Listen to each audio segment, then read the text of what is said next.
And we're here, I think. I hope. Still a bit tired, less tired than yesterday, so that's improvement, I guess. Let's jump right in.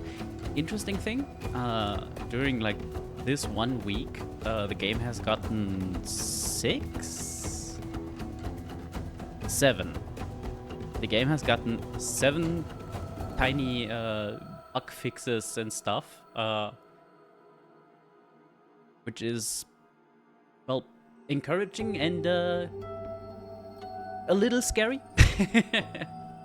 Like, there's things in there like, yeah, patched out the soft lock if you do a thing during a major event. Whoops. Hopefully they cut them all. What I'm looking forward to is supposedly they fixed the Steam achievements, which just straight up didn't work. Supposedly they'll trigger when the next day happens, so we probably have to go through our full day and then see. For now, let's Dusk, let's Punk, and see if we can find some corpses to sell. Why even... Oh, there's the recruitment office. I wonder if I can just go there. Be like, yeah, hi, you're looking for me? Yeah, you declared me dead, not my fault. Okay, let's get our fake papers first. There you are. 1 set of identifying papers. You flip through them. There's a photo, a date of birth. Strange seeing a stranger's name next to your face. Oh, that just lowers the wanted level. I wonder if that's a fixed 50 or if we just happen to have 50. I feel like we were not at 50 yet, right? Oh, and now I'm set up. Let me know if you need anything else. I know a good fence, and I can find top secret documents in a pinch. Top secret, really?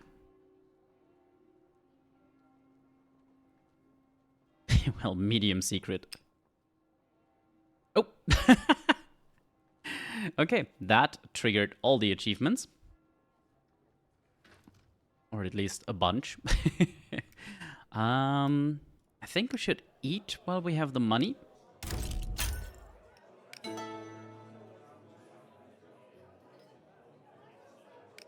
And, well, there's the drug den. Oh, but solace is expensive. Damn.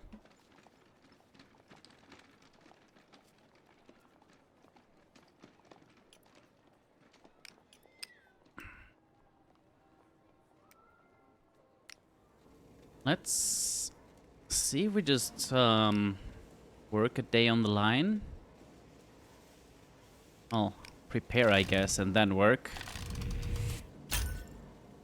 Oh, that gave a rumor as well. Interesting. And only 5 money. Damn. You're in the flow of work now. You glance at your neighbor. You've been placed next to Ruby. How long did you say you've been doing this? Since she was a child, right? She sways on her feet. Ruby? Ruby starts and snatches her hands to her side. What's that? You alright, Ruby? Triple shift. It's okay, though. I've gone without sleep before, it's fine. If you say so. Oh dear.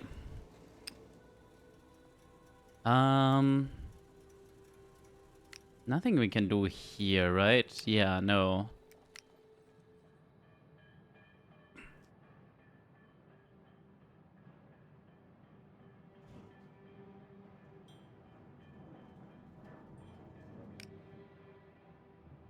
Plus, we can manage this. Huh.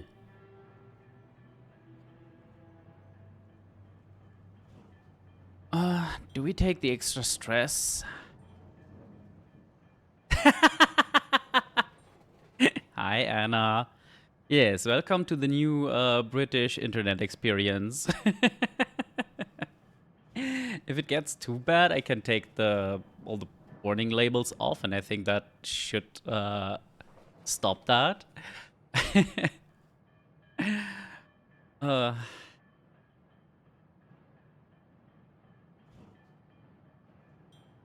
So how are you doing now that you're officially verified?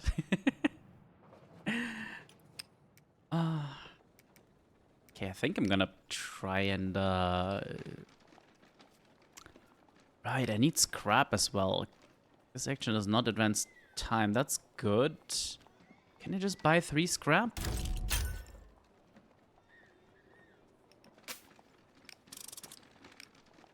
And 2. And 3. There goes all my scrap. But yeah, right, yeah. That's the last of it, you gasp, hefting it onto the bar. This scrap's decent. Now I just need your measurements. Lost a bit of weight since I last...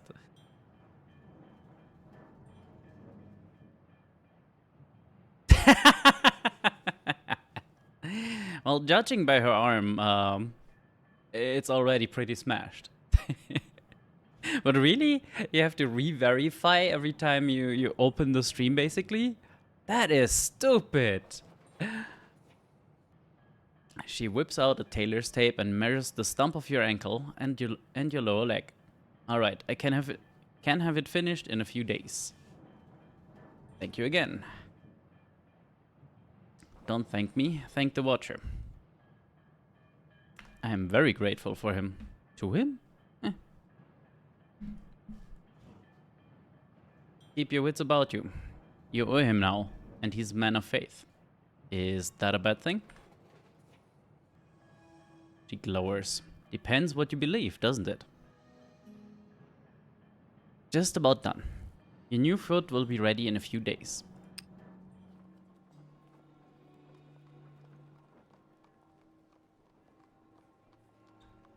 Yeah, that is just very silly. Okay, we kinda need to get this down. But solace is fucking expensive. Can we sell? We cannot sell 1 rumor. We need 3. Got it.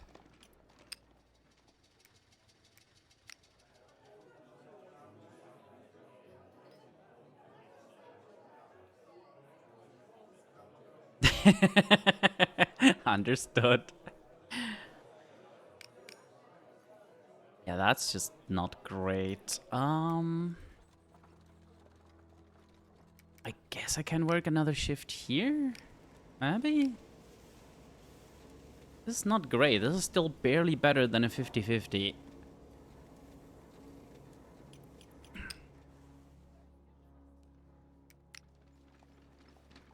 Yeah, this is easier. Let's rob people.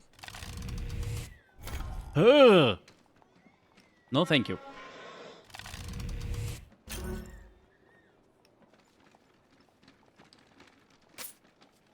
Eh, not great. This is actually a lot better, damn. Yeah, okay. So, note to self, make illegal money at night because, Jesus.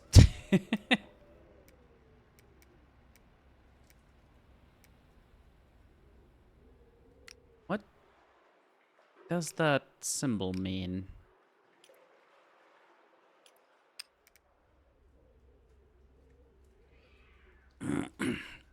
I am good. I am good. Time is kind of racing away from me, but that's normal. Like, how is it basically December already? What the fuck?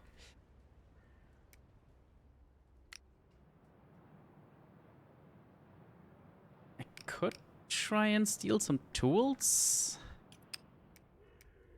Anything new on here? Oh, yeah. Yeah, this is probably easier at night, isn't it?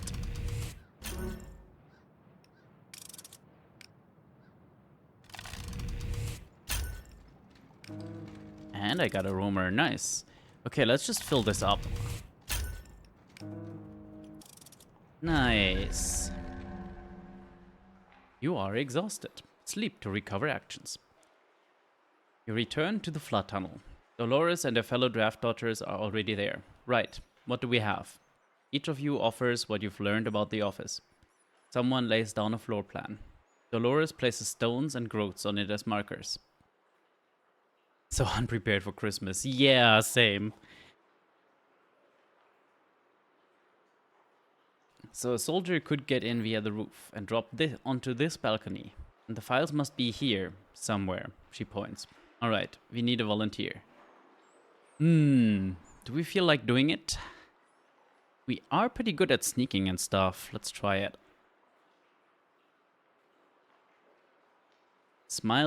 A smile creeps over her scarred face. She claps you on the shoulder. Then it's settled. Chit's going over the top for us. Smith, guard you, mate. Dragging a satchel into the firelight, Dolores pulls out a brown bottle and tosses it to you. Time to get your blood up a bit. Who knows what tomorrow brings?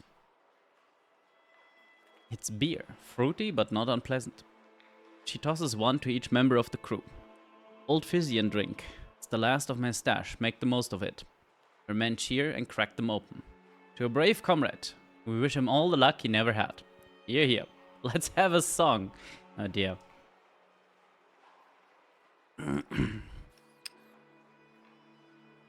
You swig your beer and sit by the sergeant. Private, don't you want to savor it? I'm not much for singing. Why aren't you joining in? I sing all right, but the war knocked it out of me. My parents were from a little island in the sweeping ocean. For 20 years after the Empire came, they watched their town dwindle, their traditions die off. The fish died from industrial runoff. Fun. My parents struggled on. They had me, I grew up, and the war started. She breathes with deliberate calmness. You can stop if you... They started conscripting soldiers. And for the first time, women could fight. She sighs. Decent pay and food. Training with maybe an army pension. And if you signed up early, you got a bonus. I jumped at the chance. It wasn't what I hoped. Really, the war wasn't what you hoped. Yeah, I can see that being very disappointing. To freedom, she raises her beer. To all of us.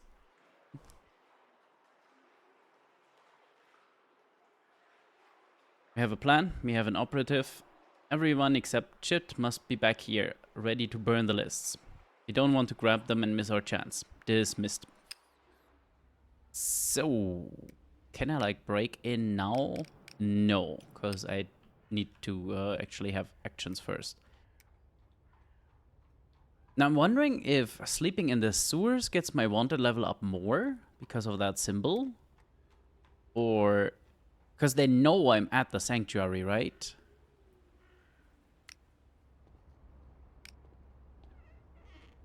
Well, that's a 7+ here. Then 8+ here. Might as well try it here. Yeah. That advances the clock, doesn't it? Always nightmares. Yeah, I'm not a big fan of this whole sleeping system. We've literally never have reduced stress from sleeping. Like, what? Can I do? No. I could render a corpse if I had one. Do I break in here during the day? No, it's just not possible. But I can preview the night's options. That's good. Oh, I can probably sell rumors. Yes, excellent. Excellent. Oh, that's a lot of money. That's great. Give me some solace. I need my drugs, man.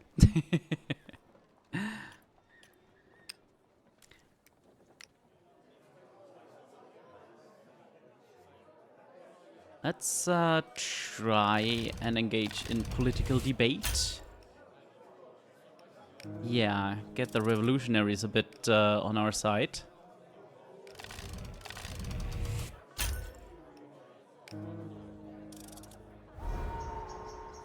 And night.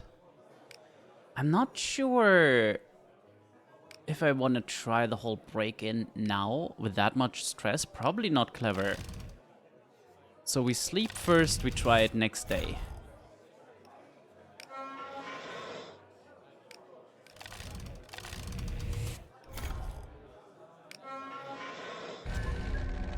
Yeah, we definitely need some sleep.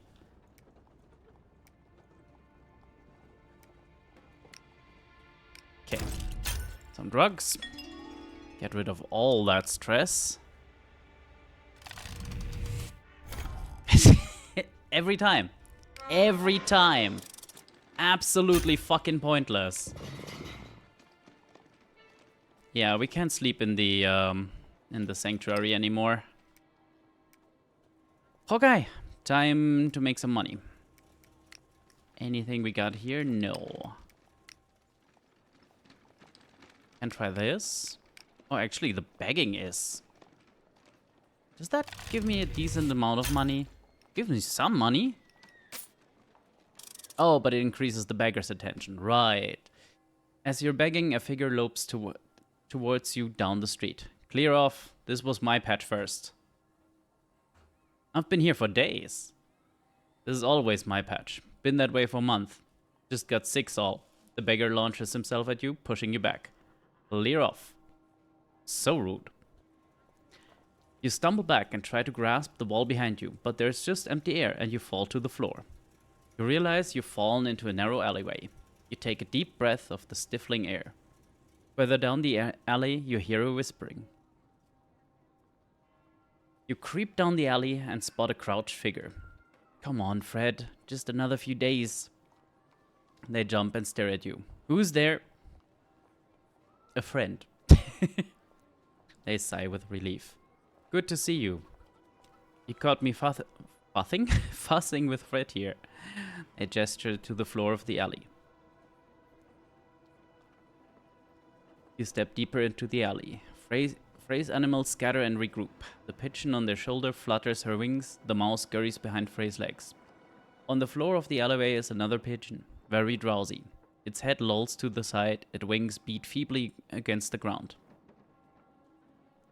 I'm not a vet, but this doesn't look good. Oh, bugger off, they snap. Come on, Fred. They stroke the bird's head lovingly. It nuzzles into their palm. If I help Fred, will you help me with a problem? What kind of problem? I just lost my begging patch.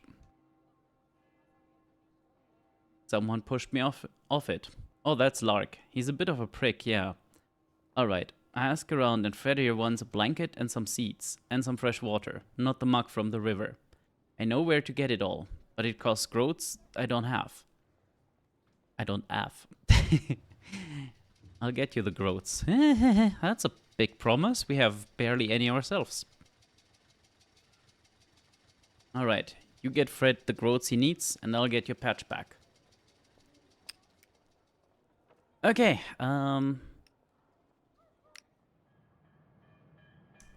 you sit at the bar. Zai puts down the glass she was buffing and reaches below the bar. She brings up a mechanical marvel, the foot of some sleek skeletal creature fashioned in steel. Wordlessly, you roll up your trouser leg. She comes round the bar and helps you fit it. There's gyros, so it swings a little when you take a step. Padding, obviously, for the ankle.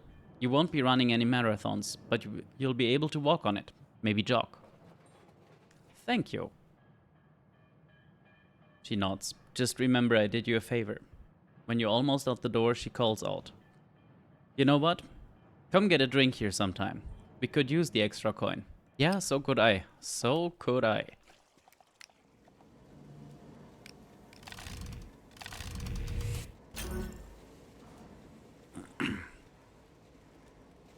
I'm out of energy. But I think I have enough money for a meal now? Yes. Just about.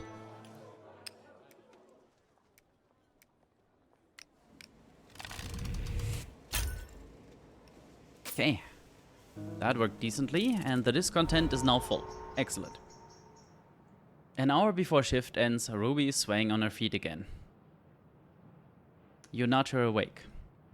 She starts and mutters to herself. Come on, Ruby, one more shift.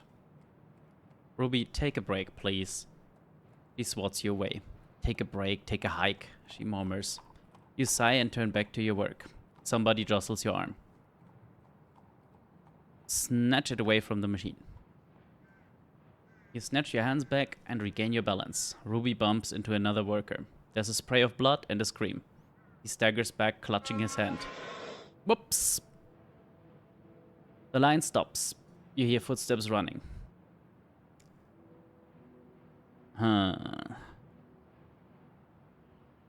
Do we check on the injured man first? Yeah.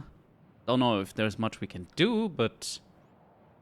The man is clutching his arms, blood dripping onto the machine. Henry pushes through the crowd and grabs Ruby. Tell me you're alright. I'm fine, it's Elf. Oh, Smith, my fucking arm. The skin has been ripped off. Blood is seeping to the surface. Henry locks eyes with two workers. You two, get him to his sawbones. They get him up and rush him out of the factory. May the Smith watch over him. Oh, God's Elf. You weren't to blame, love. He turns to you. I saw you try to help Ruby. Thank you. This place is killing us. He runs a hand up and down one arm. His tattoos peek through the clenched fingers. What can we do about it? Some say we should stand together, form a union. What good will that do? They say we should strike. Hit the bosses in their pockets. Personally, I think it's a quick way to get fired. Or did. That's just a very sad fact of reality. Not just dead with help from the state.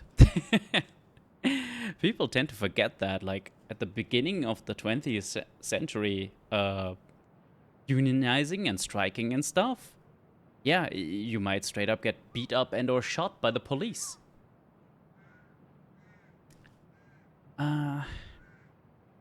Who's this mysterious some? Can't say, but they've got a point, no? I mean, 1 and 2 are both correct. That is illegal, but they're also right. I hear they meet at the Wrangler, a pub near the plasma yards. He turns back to work. Go there or don't, that's your business. But they're right about one thing. Something's gotta change around here. Okay, nighttime, time to break in. Can even prepare it. Yeah, that is looking fine. ease open a window and creep inside. Not far now. You creep through the top floor to the recruitment minister's office. The room is huge and lavish, with a large desk, shelves of folders, and 3 filing cabinets. You hurry to the desk. A few coins are piled in neat rows. The rest is covered in folders. Well, first we're getting some coins. There's a meal for the next day.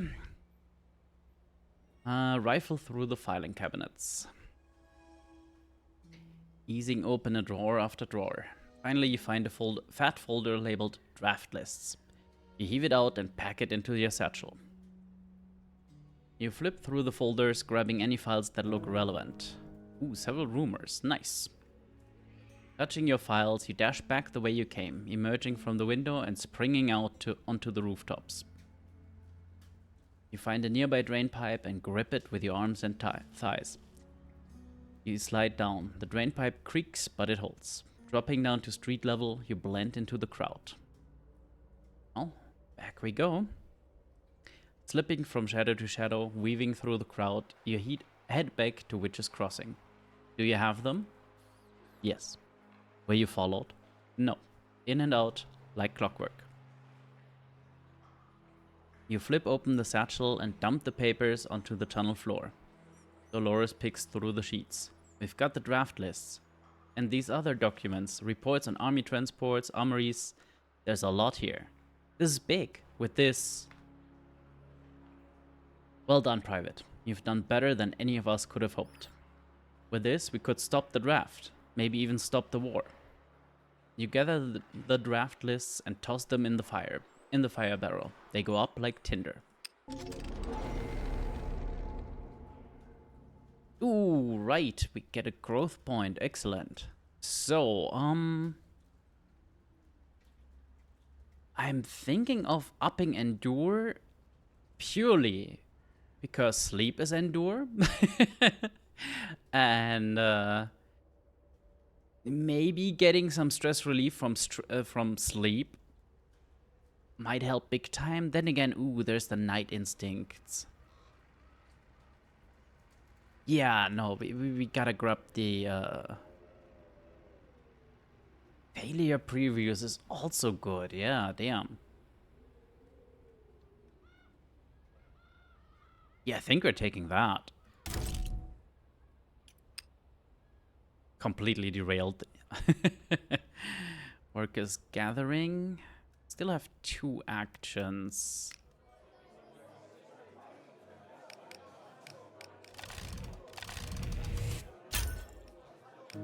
There we go. Becoming a revolutionary. You know what you're about, Chit. Stay put, actually. There's a talk starting in a minute. The speakers come a long way. You loiter at the tavern. People file into the basement. 30, 40, 50 people. The room is full to bursting. Finally, a man shuffles a sheaf of papers and steps to the front. This war is a farce. But a farce of whose making?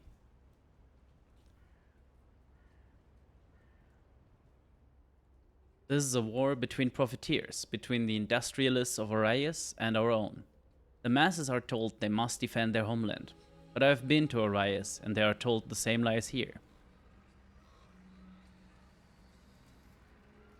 But if we are defending our homeland, and the Orions are also, then who is the aggressor? Your neighbor leans over to you. Markov makes a good point there. The truth is, our Emperor wishes to dominate the continent, as do the Orions. The one team of profiteers will win and expand their markets. And the working people of both Sarum and Arias are thrown into the slaughter to die for the profiteer class.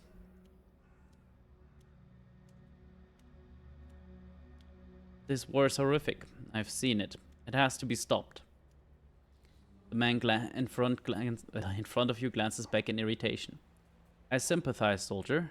Everyone here has seen their share of violence. What can be done? The masses can learn their power and rise up. I was imprisoned in Arias for 5 years. They released me a month ago. Why release me? To undermine this rotten regime, and I'm happy to do so. But I shall not do it on their terms. They fight for the privileged few. I fight for true democracy, where society is controlled by the man, not the few. If you agree, join the Collaboratists. Only organization with a bold, revolutionary perspective. Crowd applauds. I read Makarov, you would be an aggressor. Yes, yes, you would be. Hello, Sho. Good morning. Have you sorted through the, what, 500 cameras you acquired yet?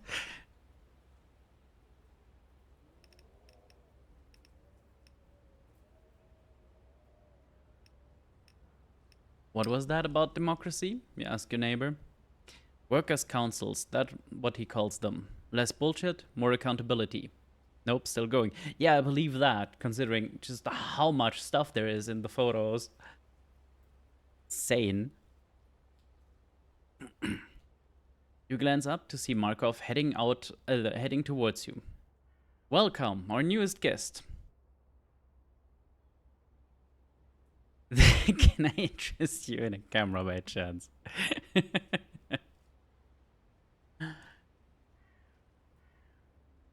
That was a good speech. Years of practice. But if this is your first time, you must have questions.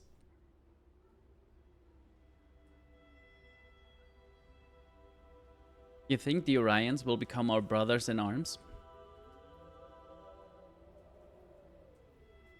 What makes you say that?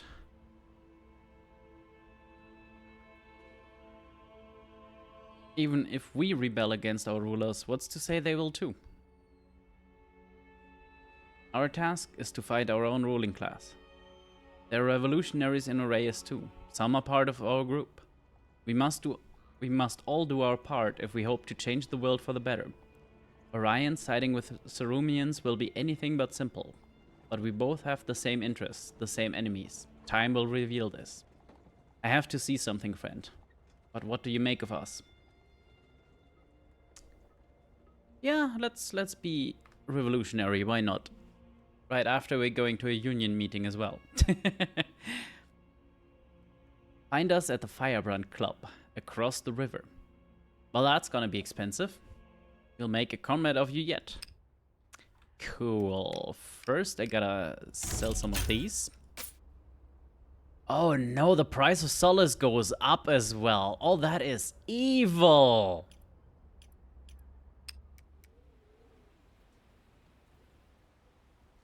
Yeah, so solace is the same price as the fucking pass across the river. Let's meet up with the unionizers. The Wrangler is a cramped pub in a rough part of town. Drugs or road jump. Drugs! Hey, Ruru. Unfortunately, we cannot afford drugs. They're 30 monies and we only have 23. Sad, sad story. And yeah, the first hit was 25. So far, what I usually make in one game day is just about enough to eat every 2 days. So this is not a great development.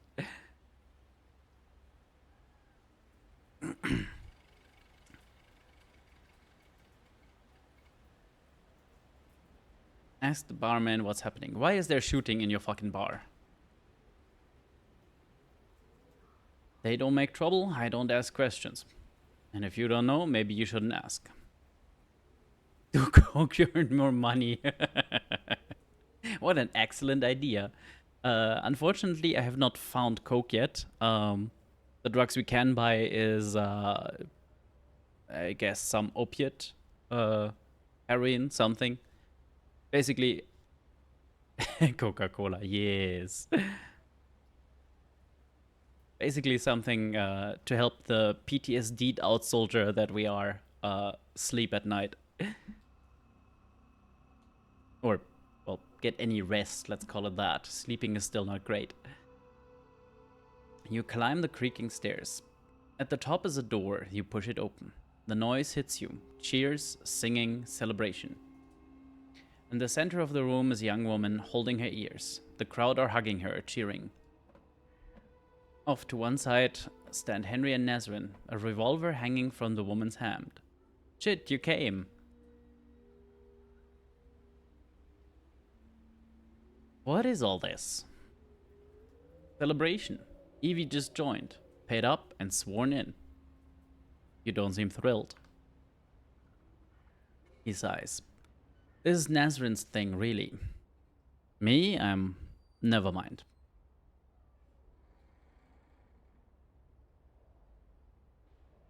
I feel like Nazrin put that gun away is pretty fucking rude, considering this is their place.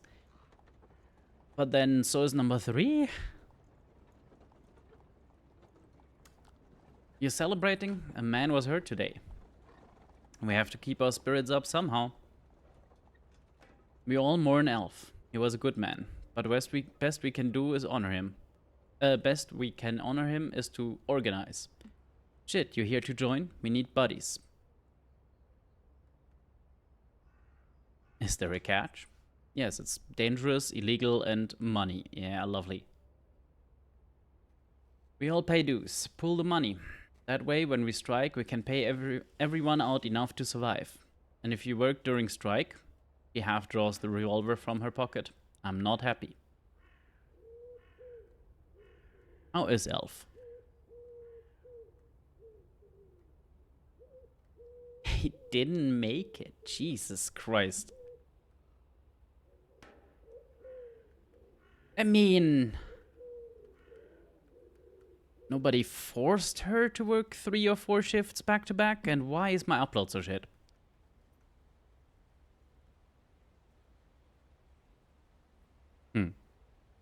Actually, the upload value looks okay, but OBS just went very dog red. Wonky. Hopefully stream is still there.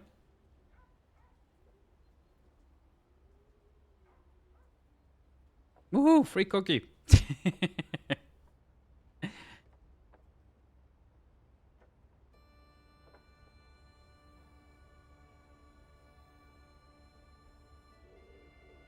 Then you're halfway to union already.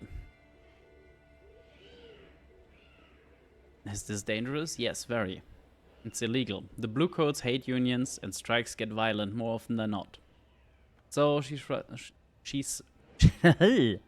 talking. She shrugs. It's not so bad compared to factory. Come on, love, don't sugarcoat it. This is serious.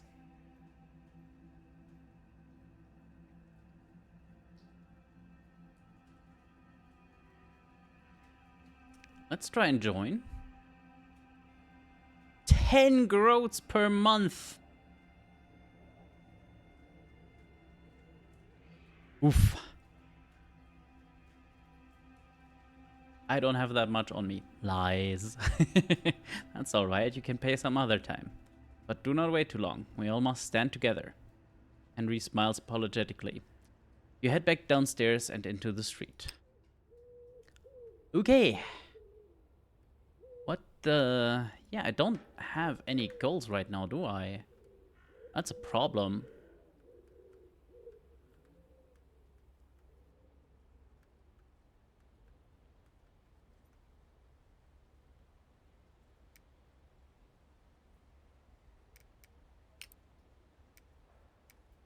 Can I track multiples? Hang on.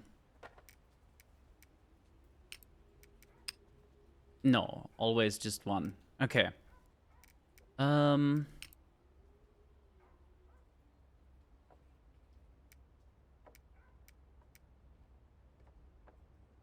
Fortune you seek is in another cookie.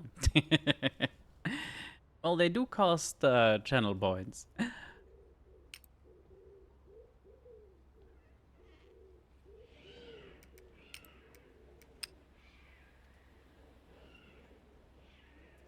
Okay, I think we go to sleep. Oh, it doesn't matter, does it? Interesting. Lower wanted level.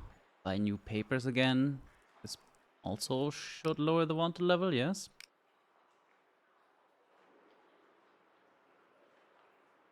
Not sure what the...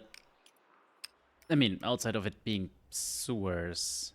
Okay, we're gonna try and sleep in the sewers and see if the wanted level goes up from that. Does that be very stupid?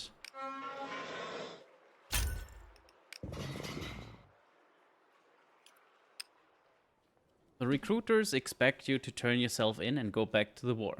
You're damned if you're doing that. They know you were based out of the sanctuary. It's too dangerous to sleep there again. Okay, so now the sanctuary is just off limits. Got it. Okay. We can buy food, so we should buy food.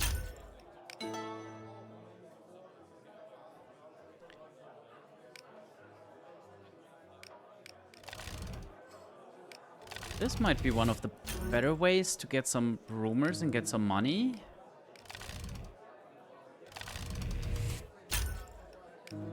Yeah, that's 3 rumors again. We can sell here for a solid 10 coin. Yeah, that's not bad. We will need solace soon, though. What about the market?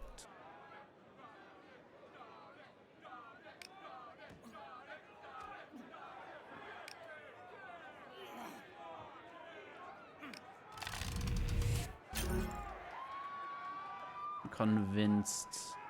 It's money. Okay. We got food. Oh, not what I wanted. This is where I wanted. We get us some drugs.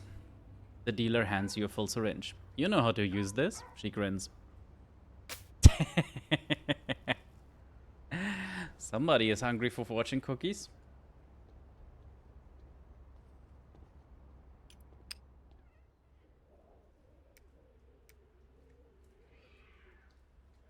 Okay, now we're actually too broke. Can we work here?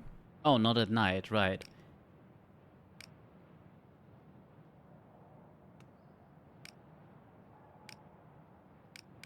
These are both the same chance, yeah. Nice, we get some more machine parts. And some more tools. Can we sell those now? No.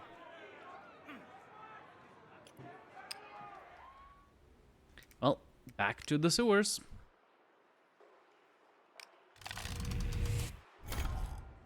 Every time.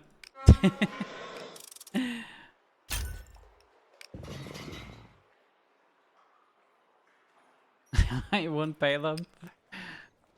You sure that's a good idea? Do we want to go in on a mugging? I'm not sure how I feel about that. As you pass a busy intersection, you pass a gaggle of youth. Their fists bristle with knuckle dusters, and their boots are massive and shredded. Studded, not shredded. What even would be shredded? One spits at you. A glob of something lands on your hair. Are we good at fisting stuff? Phrasing. Don't think so. You keep your eyes straight ahead and keep walking. They just want a rise out of you. Aw, more stress. Fuck you, game. Leave him be. This one's a punter. Dresden claps you on the arm. Shit, how are you? Still on the solace, right? What brings you to this part of town?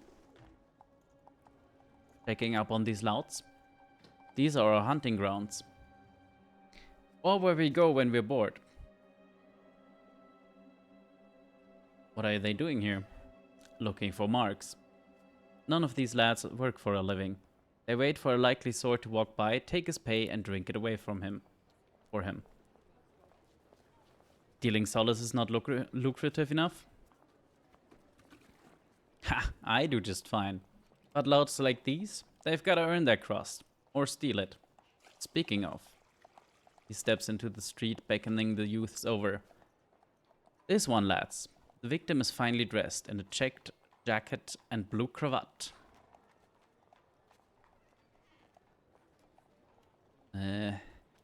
I'm not gonna join, but I'm not gonna warn him. You hang back as Dresden and the group advance. Can I help you, gentlemen? No thanks, we'll help ourselves. You hang back and watch as Dresden and the youths close in. They knock him to the ground, go through his pockets. Glancing up the street, you see a posse of bluecoats approaching. The law, you blurt out. Enough, boys. The law. The youths scatter. Dresden grabs you by the shoulder. If they catch you, they'll toss you in the clink too. You rush down the streets and alleyways through back gardens and hidden paths. In here, Dresden cries, tugging you inside a crumbling apartment building. Bluecoat, that way. You take the stairs two at a time. At the top, there's a dead end, just yellowing wallpaper and mold. What now? I'm not going to Ravenhill for this. Keep your knickers on. He pulls aside a length of wallpaper. Behind it, a hole has been knocked into the brickwork. Through here. You both dash through. He lets the wallpaper fall back over the hole. How? I feel like the wallpaper is not exactly the best hidden door keeping mechanism. Oh well. Oh, hang on. I can't scroll up. That's a little bit of a problem. I can scroll up now. There we go. You find yourself in a bedroom crammed with cots. Half a dozen tough-looking types are relaxing or fast asleep. Holding your breath, you hear boots surge up the stairs. Where are they? Time to take a sip. Nobody likes a dried out potato. Hello, Pico. And Prosit.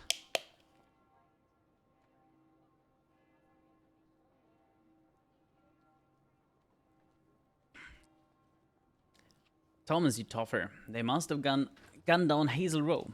The boots clomp away. So, what do you think of this place? He leads you through the bedroom and into a rundown living room. A dozen gangsters are playing cards.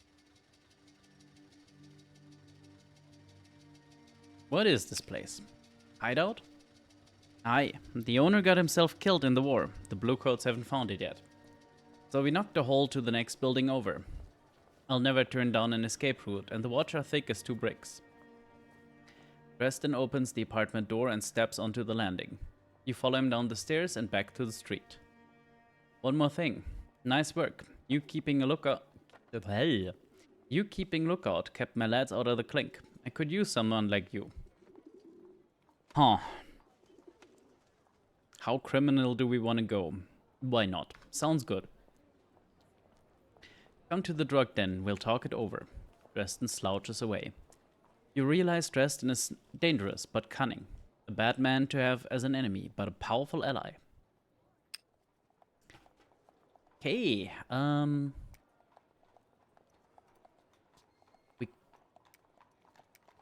We don't have the money for the union meat. So we need to make some money.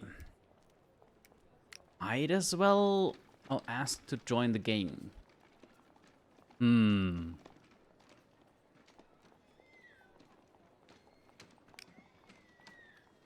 Yeah, you know, why not?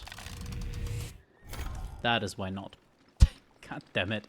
Dresden looks you up and down. Stop blustering, he snaps. I don't have time for your nonsense. Yeah, not like you just invited me for this exact job. Yeah.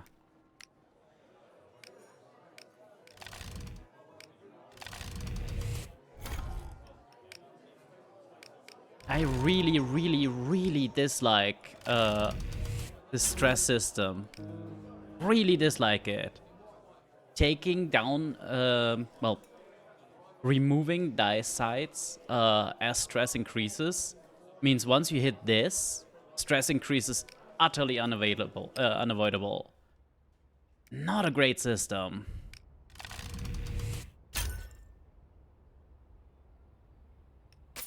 Yeah, this is just not enough money. I'm not late, you're early. Hello, Nyron. You might be a little late, just tiny bit. Yeah.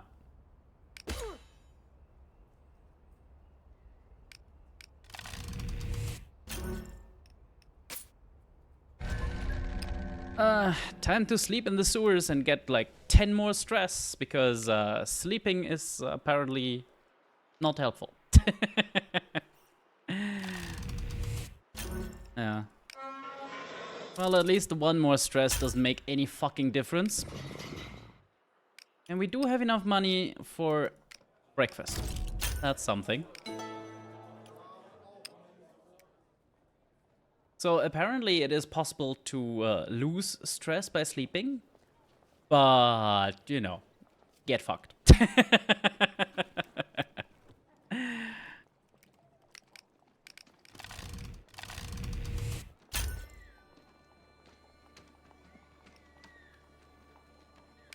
I mean, it's not so bad. We do have a load of drugs to get rid of this, but I'd rather, you know, use it up a little more. I want to join the dealers.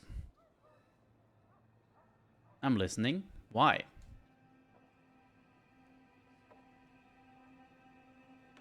I mean, yeah, number 4 is the actual reason, but let's go with 3. City's dangerous. Strength in numbers. He nods slowly. I'll let you prove yourself. To get in, you gotta pay a welcome fee. Of course. What's the fee? Not like I have money. Oh. Turn corpses into lich oil. And we deal in rumors. Where do you get the corpses? All important question. Dresden stares at you. Around. Don't want to kill anyone. That's a lie. I'm just scared of the consequences. We have made progress, though. Like, Doom Spiral aside, we've joined the revolutionaries. We're preparing to join a union. We got our mechanical foot replacement. We have faked papers for the watch, and we stole the draft list from the military, so they shouldn't be able to find us again. So, overall, we're doing well. It's just the stress mechanic in this game is not great. And I'm about to be a drug dealer, yes. Much better than just a drug taker. There's always the graveyard across the river then. Or you could steal one from the lich port. So if you get us a corpse and some juicy information, you're in. You know what? Yeah, I wanted to know how I get corpses, so well, hop to it. Okay, yeah, I can't get to corpses right now, can I? Yeah.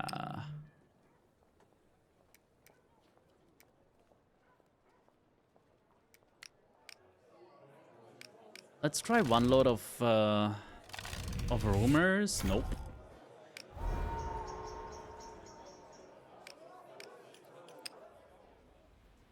Maybe just steal some.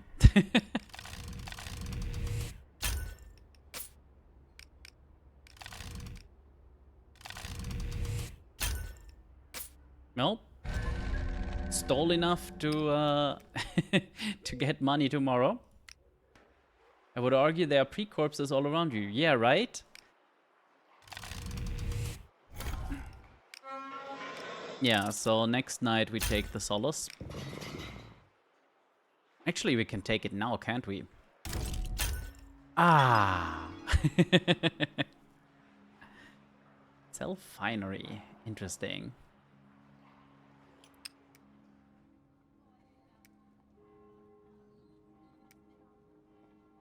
Okay, let's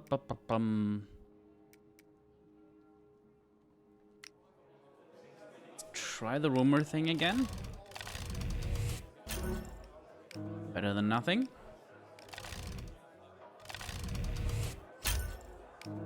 That's one full set of rumors. Can I, like, deliver the rumors now?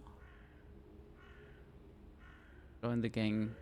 Oh, it needs one tip off. I see. Well, at least now I have the money for the union. Hello. You head to the Wrangler and hand over your groats. Nazrin takes your money and grins. You're not coward after all. Fellow workers, the crowd turns to face you.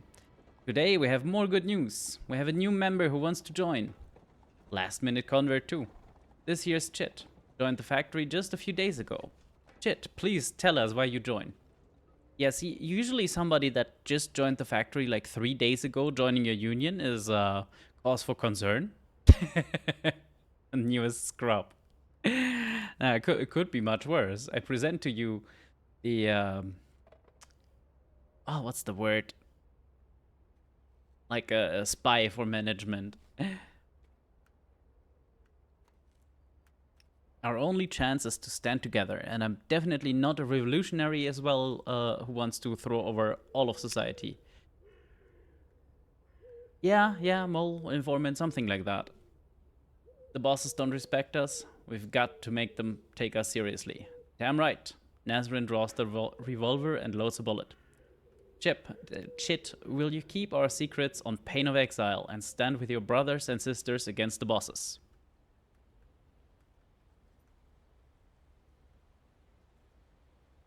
So mote it be. Hey, that's something I haven't heard 1,000 times in Hades. She fires. There's silence, except for long ringing. Aw, that de-stresses. God damn, if I had known that. When your hearing returns, you hear the crowd singing and cheering. Chit, welcome to the Armaments Factory Union.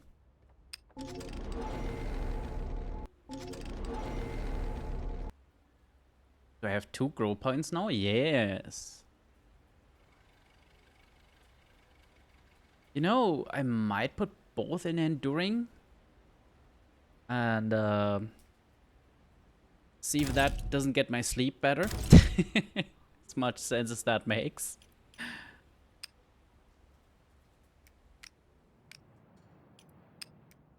Right. Can I sell... No, there's just spirits, wine, and plasm.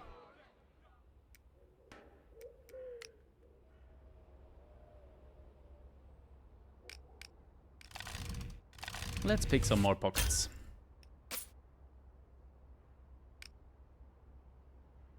Nah, we need food tomorrow, very, very likely. So the poor bird will have to wait a little. Hey ho, to the sewers I shall go.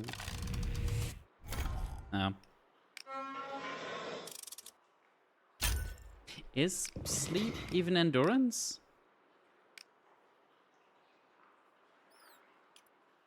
Probably should check. First, a meal. Oh, you can buy spirits. Interesting.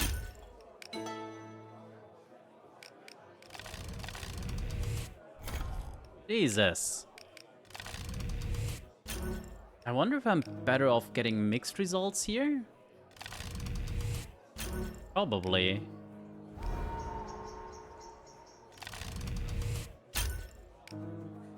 Well, that's rumors. That's good. There's something new. Okay. We'll deal with that in a moment.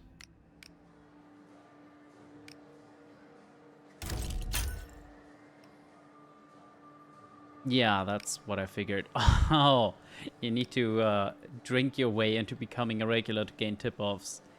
Okay, so the whole joining the gang thing will have to wait a little bit. Or a little bit. Stealing spare parts is nice, but I haven't found like a fence yet.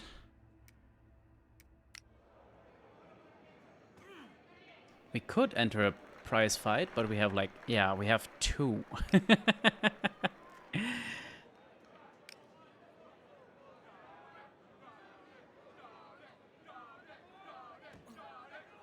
Do we dare? We prepare this, we probably have a good chance.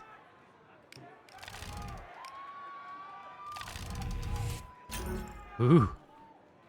Well, we made a little bit of money. Not great. Gamba! Now we have some money. Wait, can we? Yeah, we can. You have the coins in your hand. Where's Frey got to? Doesn't take you long to find Frey in the maze of slums. How's Fred? They frown. Worse. He's been very still. You drop the groats into Frey's hand. Thank you, mate. I hope it ain't too late, but I gotta try. I nursed him from a chick. Hope he pulls through. Thank you. And don't worry, I'll hold up my end of the bargain. Look, the beggars ain't never gonna accept you unless you do something for them, of course. Get to know them. To most people, they're fucking rubbish, so treat them like human beings, alright? And a drink never goes amiss. Something to warm you on a cold night. Yeah, I could have figured that out myself, I think, but sure. Good luck.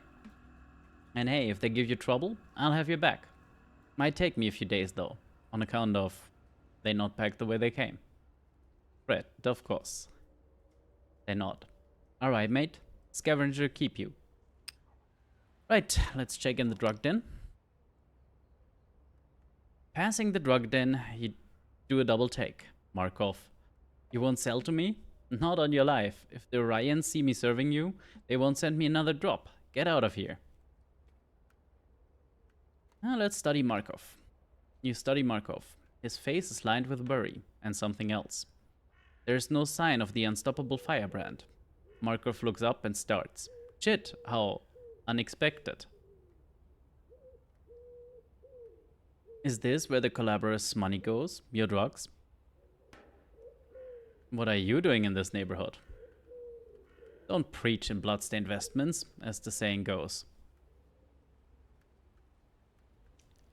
Don't evade the question. He glares at you and rests his hand against the wall, breathing heavily. I don't owe you an explanation. He slumps against the wall and stumbles into a sitting position. Stacks teeth.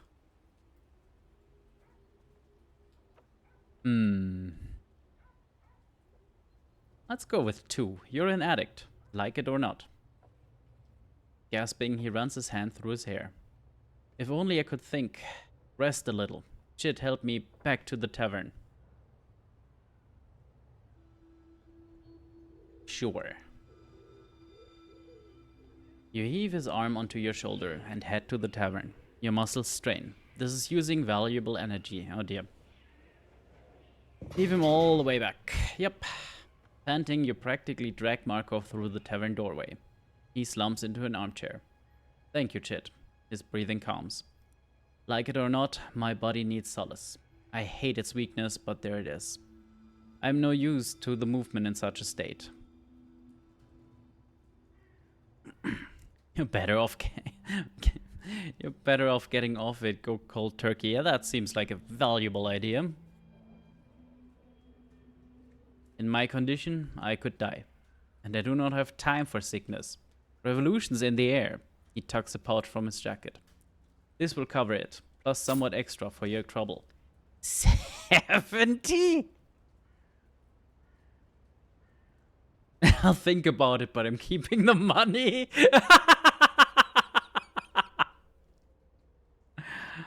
I'll help for the cause.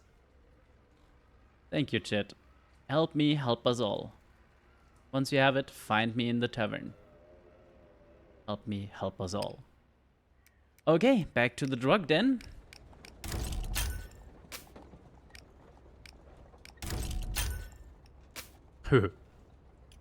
One unit for him, one for me, right? Give Marcus solace, yeah. You find him in a dingy booth at the back. His breaths are labored, his skin slick. Oh, bless you. I thought the collaborators were all atheists. Atheists. There we go. Keep it down. He grabs the needle and plunges it into his arm. Lady's tits. Slowly he relaxes. For a moment, he's still. Nobody saw us just now? He jerks up in his chair, glancing around. Don't worry. Nobody cares in here. Information can be weaponized, twisted. The Empire got wind of my issue. They could slander me. Sow doubt in the entire movement. Markov, how did this happen? My situation is precarious. 5 years ago, I was exiled to Arias. Too much trouble for the Imperial regime. Arias sent me back here last month. They want me to undermine the Emperor. A task I'm happy to attempt. You don't seem especially happy. Where does the solace come in? Reyes isn't content to let me run amok. They want me on a leash. Before they released me, they gave me solace daily. They held me down and jabbed me. I simply drifted off for weeks. When they sent me back to Dredgeport, there was so much in my system, I vomited on the train. He shudders and slumps against the wall. Go on. They want to keep me dependent. Do you know where the solace comes from? No idea. All solace comes from the Orion poppy fields. Incidentally, this war is a godsend for Orion profiteers. Demand for their product has never been higher. But my problem is more specific. The Orion secret police have me hooked on the drug. Orion controls the solace black market. Nobody will sell to me. They want to keep you on a short leash, huh? They gave me a dealer, Orion. He dictates where I may go, what I may do. If I disobey, he cuts me off. And you won't dance to his tune? Grabs your collar. His eyes are like burning coals. Never. But the moment passes. He winces, coughs. My medical situation is bad enough. But if the Empire gets wind of this, it could undermine the whole movement.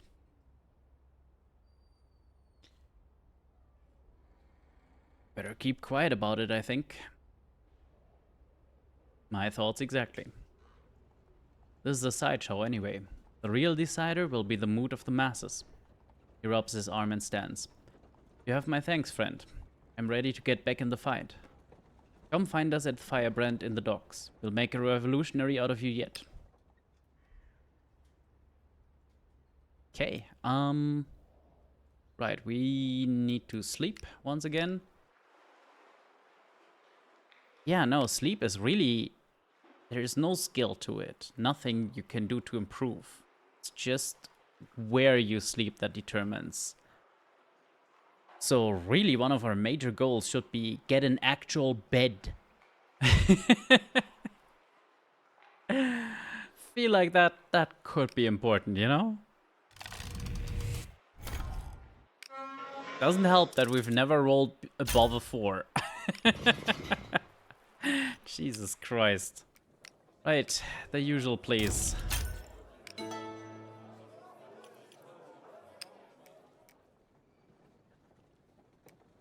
Sleeping in a sewer is bad for your health. You'd think so, but it's not my health that is going down. Oh hey, we get money. That's good.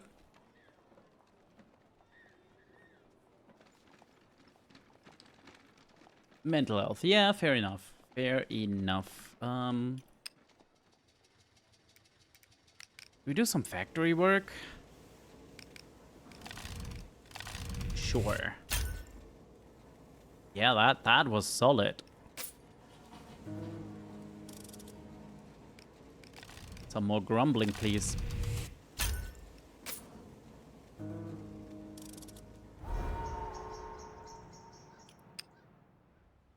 Okay. Then, yeah, we do have enough to just buy a few drinks. Oh, that ups the, that's nice. So, how's that prosthetis working out? Much better than a crutch, thank you.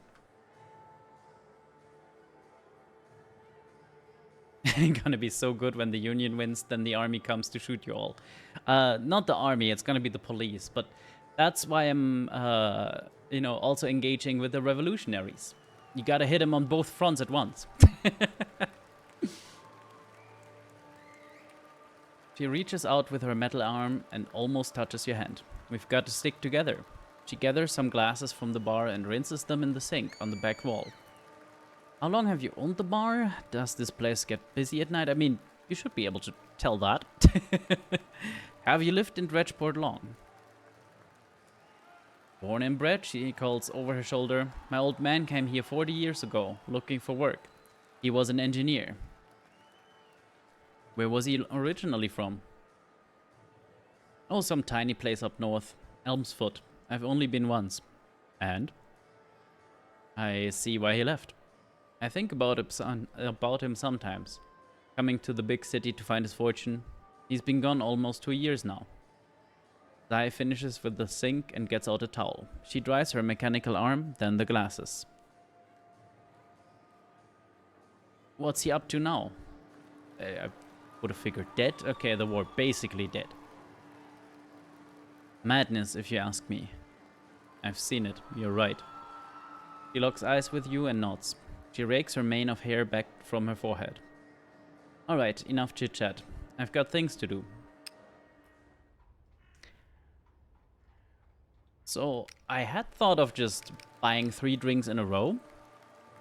But with the energy level now being maxed out, that seems like a waste.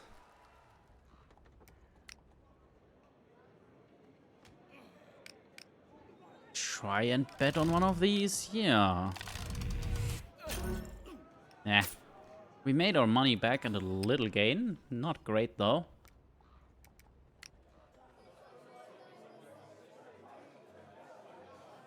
I guess I can buy spirits for the beggars here? Yeah.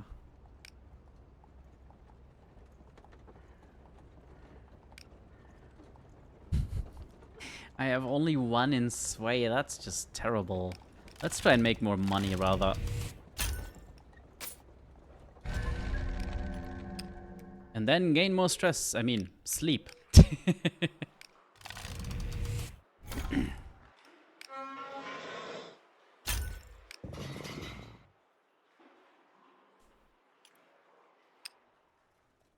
You head out into the city.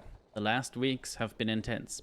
When you return to Dredgeport, you never expected to be on the run from the War Office, or to raid the office yourself. Down the street, you spot a diminutive figure, flanked by a pair of pigeons. Soldier! Bray, how's things? Heard you gave the recruiters a bit of a runaround. They wink. What else have you heard? That you gave them a headache to boot. Word on the street is the recruiters are missing some documents. There wouldn't to be happen any juicy secrets in there, would there?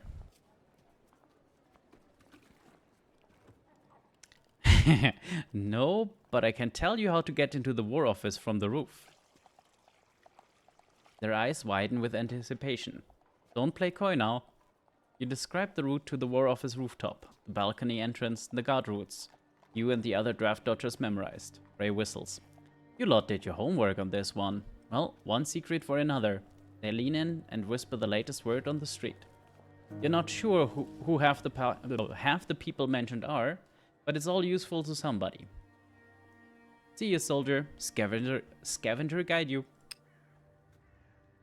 Lovely.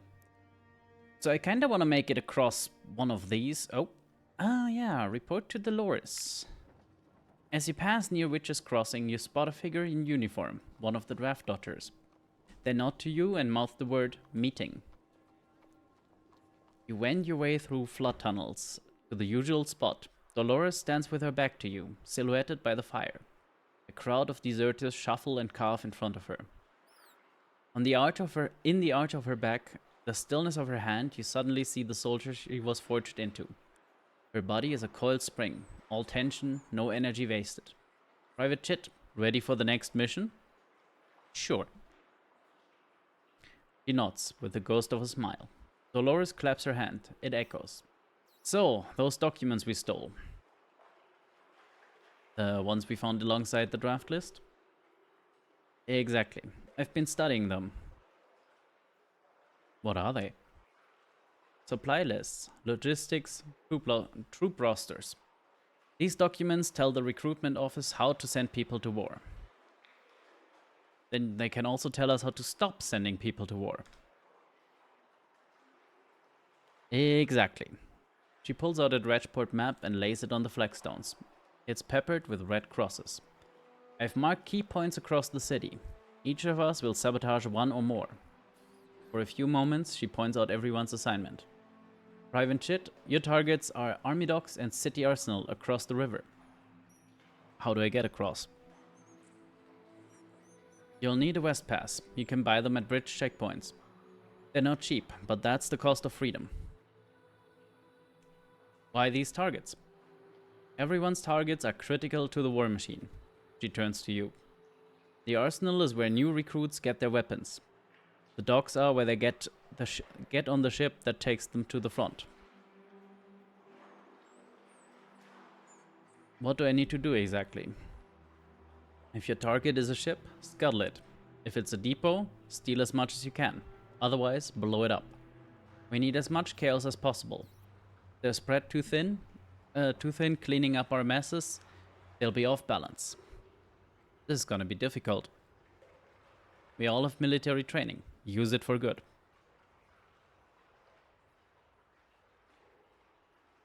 Undermine the draft. You all have your targets.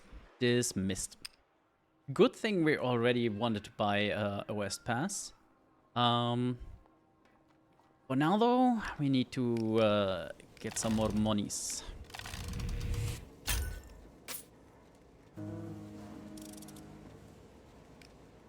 I also want to up this clock because I'm pretty sure that good thing we're known for our fighting skill.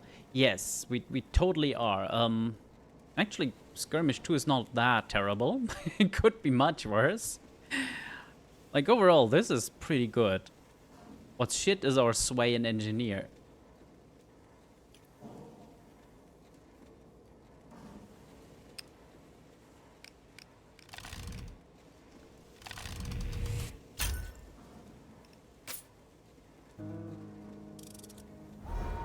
Okay, nighttime. Time to buy another drink. Yeah, that just gives me back 2 energy. That's nice.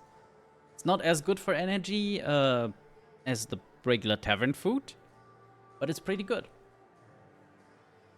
Zai pours your drink in silence. You nod and sip it. She seems miles away. Then her gaze swings around like a heavy searchlight and stops on you. The war engineers. What's it like for them?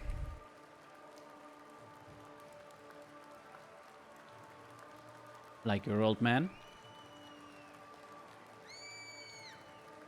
Sorry. Yes, like him. He lets out a sigh and flops on a bar stool. I thought he'd only ever be a machinist. Not a soldier, you mean? Yeah, when he got drafted... He's not violent. He protects his own, so he's taking a few licks. But he never wanted to go kill folks. We're machinists, he always said. We don't kill, we build stuff. What's a machinist?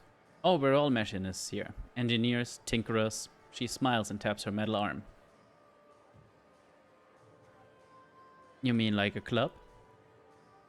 Before you can ask, the door bangs open and a rowdy group stumbles into the bar. Duty calls outsider, catch you later. Okay.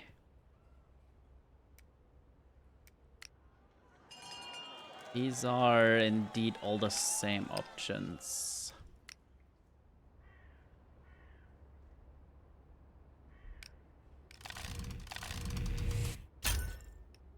Money.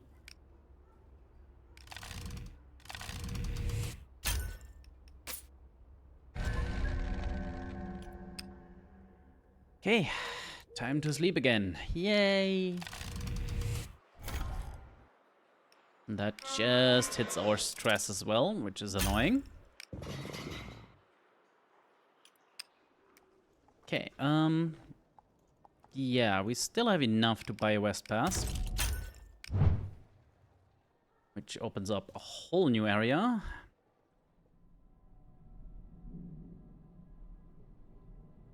Okay, can I just... Okay, those are 2 separate areas, I guess.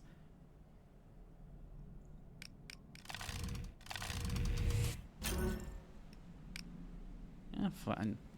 Oh, the graveyard. Excellent. Oh, yeah, I guess at day you can't... Yeah, that's more what I thought. Oh, it's Endure, though. Endure 9. Might need a level up or 2 before we dig up bodies. A ruined church. Wandering the old town, you find a building more or less intact. A blackened church. The church's bones are strong, but it suffered heavy damage. The windows are shattered, the roof has caved in. A faint light flickers inside.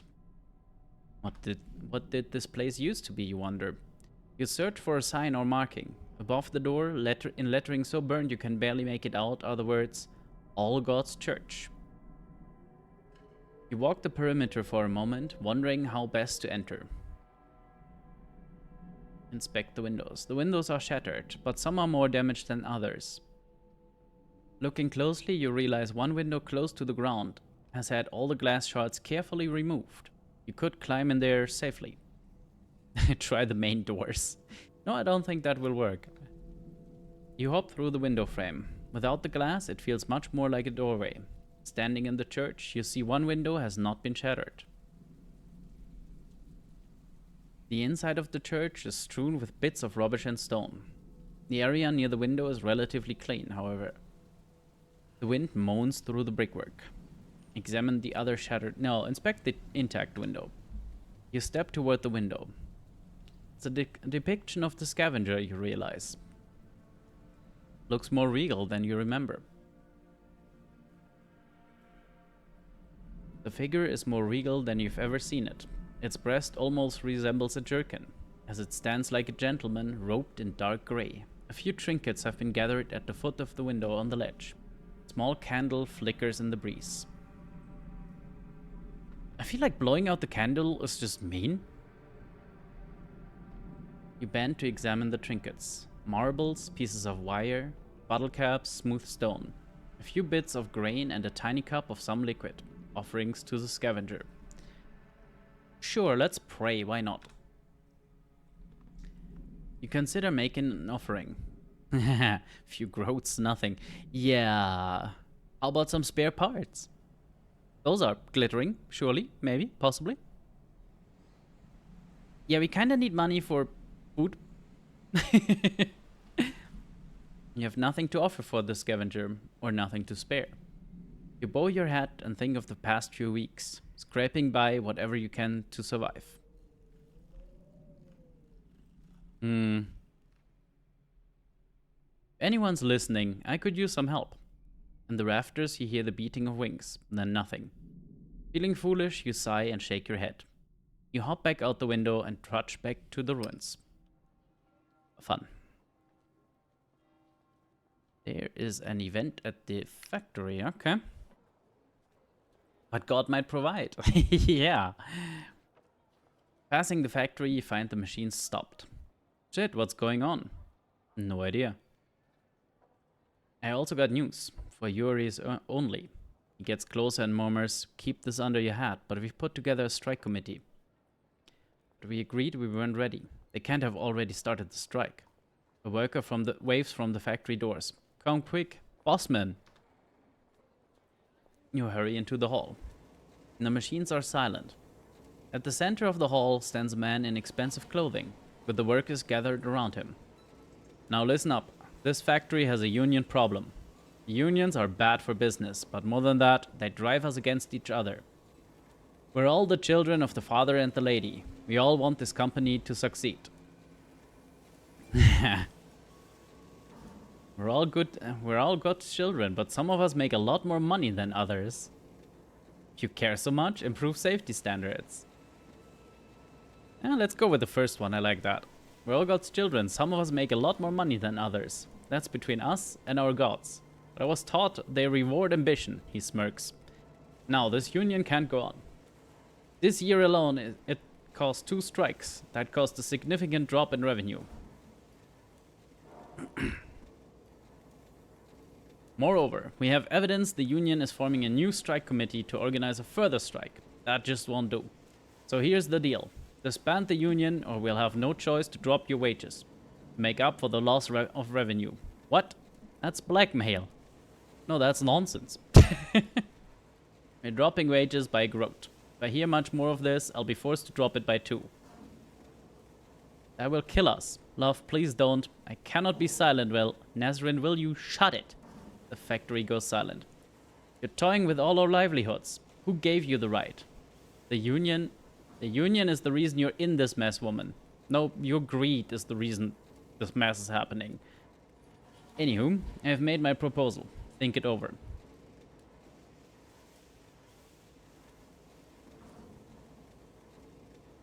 If you're both finished, what are we going to do? He's right, we need to pull together. We can't disband the union, but if we don't, that man will crush us with lower wages. Azizam, I love you with my whole heart, but you are sometimes very stupid. Hey, the man said union has new strike committee, but that information is top secret. So how did the boss man know that? Exactly. There's a spy in the union. No, wait, this is too much. We can't go stirring up trouble. The union ain't strong enough to fight back with us. Please, love, I know it's not your style, but let's lie low. Just try to survive this. Nazrin's right. People will only join the fight if they see us stand up to the bosses. No, it's fine. Wait, are you sure? Henry's right. I back down. I must get back to work. Aye, me too. Let's hope this blows over soon. Nazrin takes your arm as she walks away.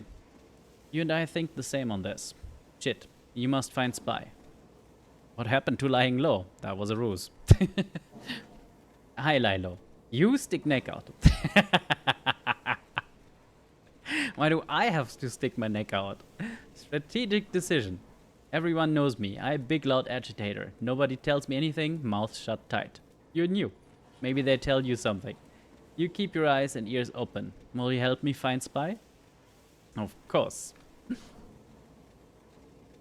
Listen for rumors. If we put them together, perhaps we learn something. This is not just a favor to us, also for your future. He steals yourself and nods.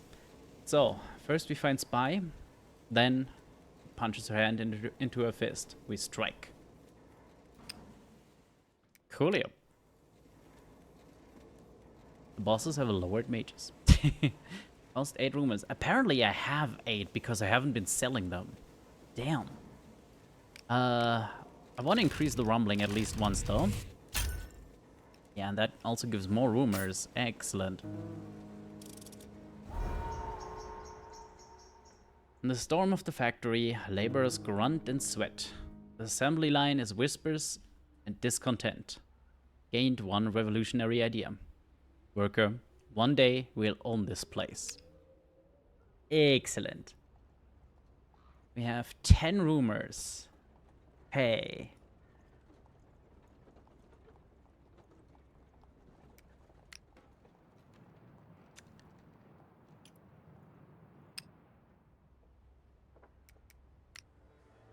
Yeah, let's get one more. I think that might give us a rumor as well.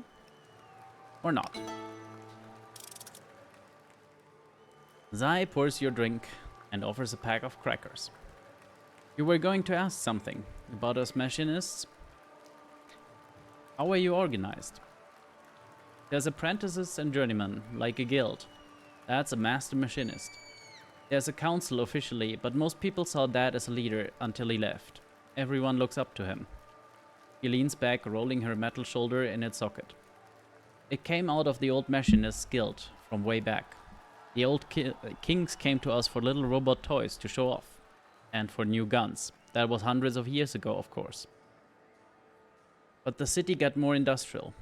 New machines, new factories. They needed more machinists. And they paid, so the guild grew. They paid? How well? Well enough, but mostly it was piecework. Unless you were in high demand like my old man, you weren't getting rich. Anyway, that's where my dad came in. He built a new tech, made a killing, bought this bar. Somewhere for his community, he said. Speaking of, you turned to the entrance to see 3 men tumbling over the threshold.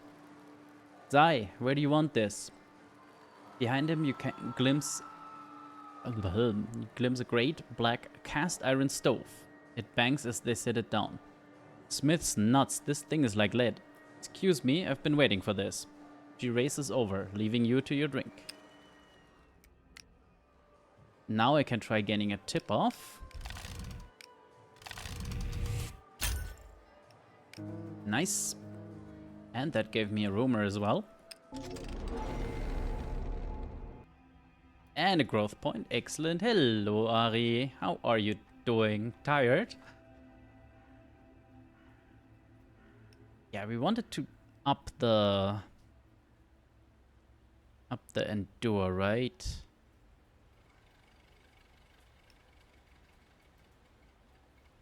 Or maybe up... increase the sway finally? Let's go with the Endure and Scavenger first. Why not? Bed, warm, sleepy. Excellent.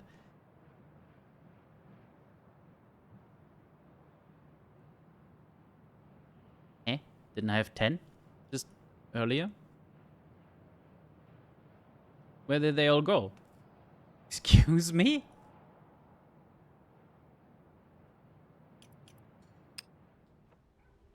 I'm not crazy, right? I had like 8 before I went to the Arclight. What? Did I spend them somewhere and forgot about it? Oh no, the tip-off is 8. That's the way around it. Okay. I am just stupid. Sermon on the Lady's Grace. That's lovely, I guess.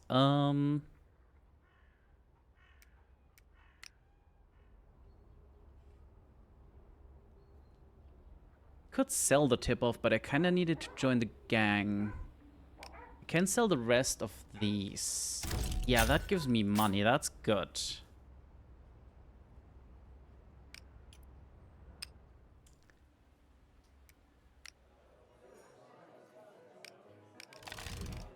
Let's try and gain some more while we're here.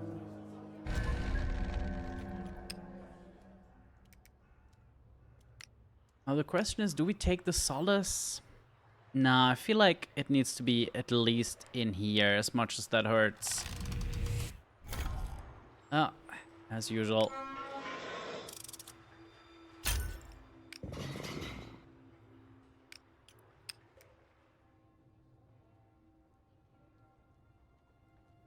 Okay, oh, I should have tried and dug up a thing, I guess. Oh well. Let's check out things first, shall we?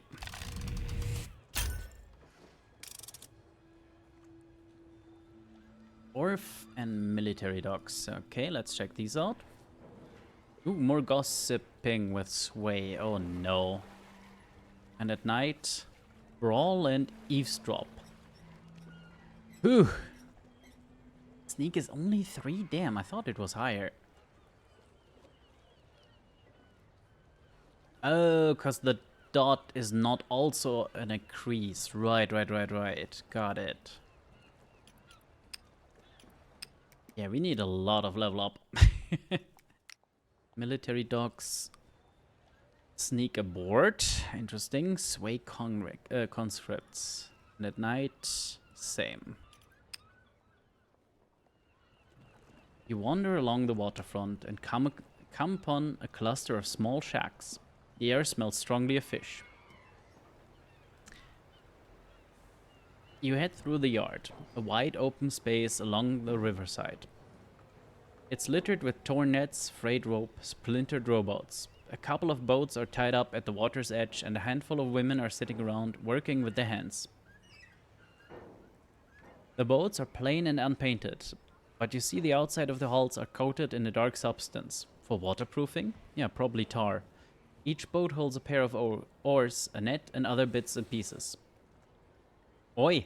Keep clear the boats. Some of us make our some of us make our livelihoods with them. You watch the woman. The women, plural. They range in age from teenagers to old grandmothers. Each is taking apart old fraying rope and reweaving it with their fingers and an oddly shaped wooden tool.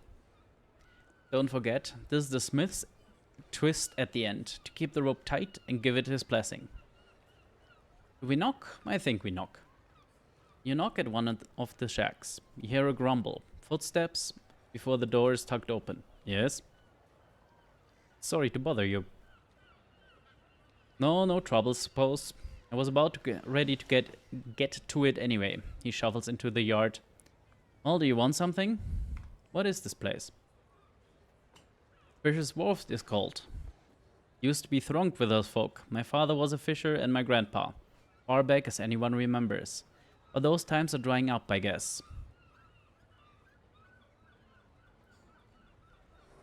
Why do you say that?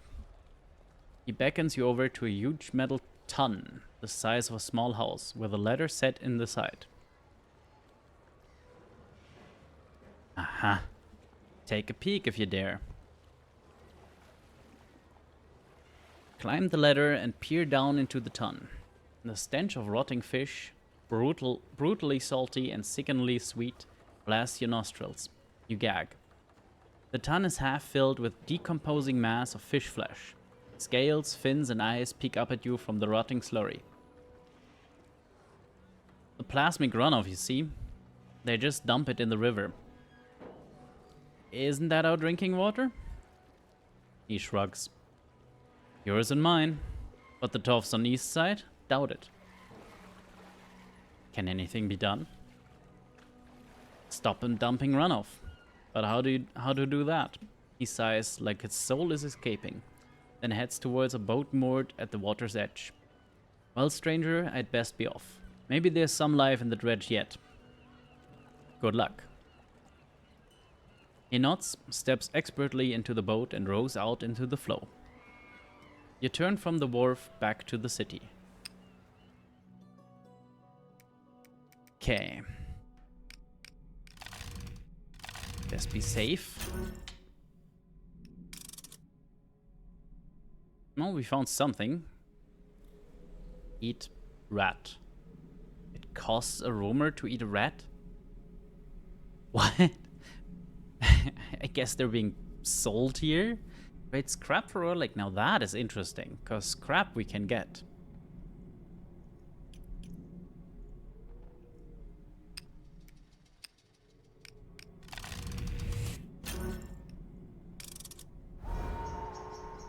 There's the prison. Bribe the guards. Chat to the guards. Yeah, we're not good at chatting. Really not good. Strange procession. The old town flickers with firelight somewhere deeper in the ruins. You head toward the light and crest a pile of rubble. Before you is a long line of people, each holding a torch, walking slowly towards the ruins. Their mouths are open. A low, discordant funeral dirge rises from the group. The procession file past. What? File past. The dirge ends. As you look to see where they're going, you notice the line of people leads to a large stone building, an old abbey. The abbey is blackened by fire, but still looks sound. There are fresh tiles on the roof. As you approach, a woman in nun's habits comes out to greet you. Excuse me, sir, but may I ask your business with this house of the lady? What is this procession? Surely you know what a funeral is, my child. I am Abbess Felicia. She looks you up and down and sighs. You are welcome to the abbey.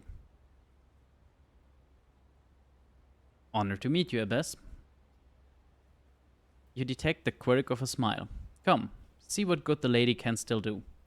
You follow her through the door of the abbey to find the funeral has already begun. A corpse lies on a wood platform, surrounded by flowers and sticks.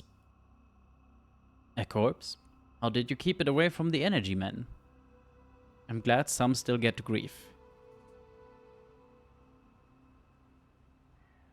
Then we feel the same way. I expect you to keep what you see here a secret. It's only in shadow that we can do what we must. But if you bury the body, won't it be just found later? By me, for example? As you're whispering, one of the mourners steps forward. They raise their flaming torch, then put it to the wooden platform. It catches. Ah, yeah, that's one solution. As the corpse burns, another funeral song begins. There are older traditions than burial, my child. This child of the lady will never know the plasmiards. Seems a bit of waste.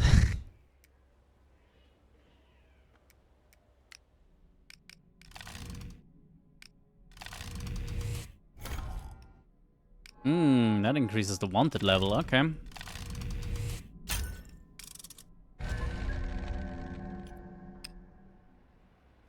Okay, we're leaving a half dug up corpse.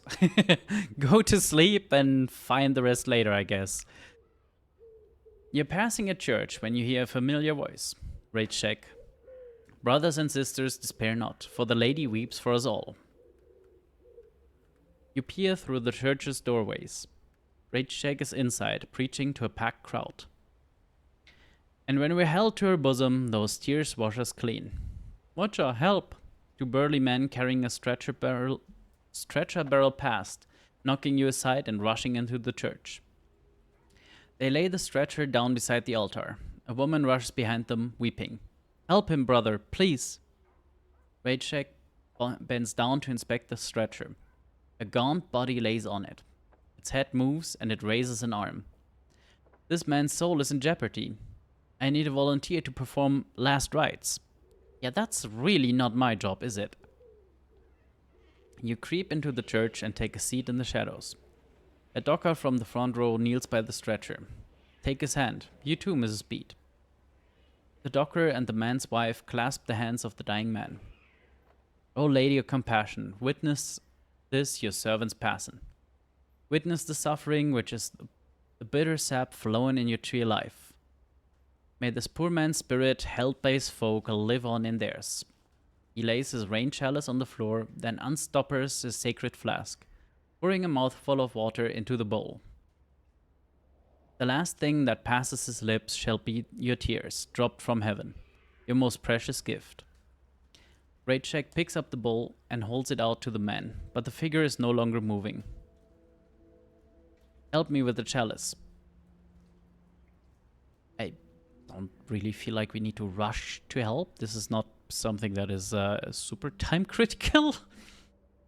Another docker rushes up. She and Raycheck open the man's mouth and tip the water into it. The priest sighs. Lady, we ask you to welcome this noble soul. So mote it be. Raycheck nods to you and the man's wife. You can let go now. No, Raycheck does not nod to me, considering I haven't helped. She squeezes the hand one final time, then places it on his chest. You keep your eyes on Raycheck. His head is bowed, his face resigned. We've done all we can. Mrs. Bede, I'll be sure and tell the energy men, so you needn't bother yourself. But I shan't tell him till tomorrow night, you understand? Thank you, Watcher. It's a kindness. Raycheck rises and returns to the pulpit. Clyde here was a good man, loved. Now with the lady's grace, he'll be loved eternally. Peace. Now let's see if we can talk to him. A sorry business. Aye, but it seems to happen once a week or so. What happened to the man? The lich dealers control the docks. The foreman's one of them. You don't pay the foreman's bribe, you don't get work. Clyde was broke. For 2 weeks he traipsed up and down the docks, looking for some captain that wasn't already bought.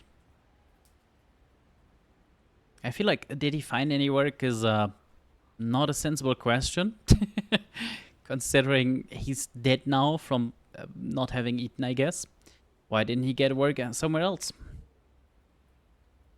The dealers control the whole docklands. And he tried to get a factory job, but they wouldn't take him. He got work eventually. There was a trawler needed a hand. When the dealers found out, they took care of him. Raycheck sighs. Wasn't much of a fight. But he was skin and bones, so it was enough. What was that ritual? Last rites? The priest raises his eyebrows. I suppose you're not been at a deathbed? May I ask the lady to take the soul? She's the soul of kindness. But it needs the help of those around him and the blessing of her tears. It takes other people taking his hands. It's a bit old-fashioned, but it said you need 2 friends to help you up to her. To hold you by the hand till your spirit's gone. Can we do something to help? I offer hope. Hope is vital, but like, more than hope? He nods sagely. Would you like to help these people? I would, but it's also hard enough to look after myself.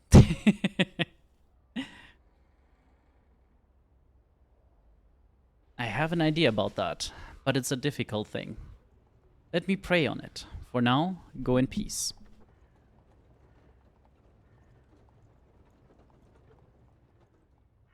Okay, it is the sleepy time. I can take solace after we sleep, right? Yeah, I think so.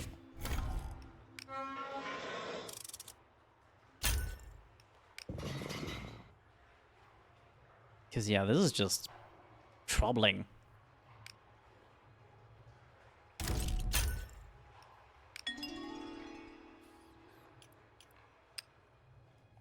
Stepping onto the street, you notice a sleek black automobile parked opposite.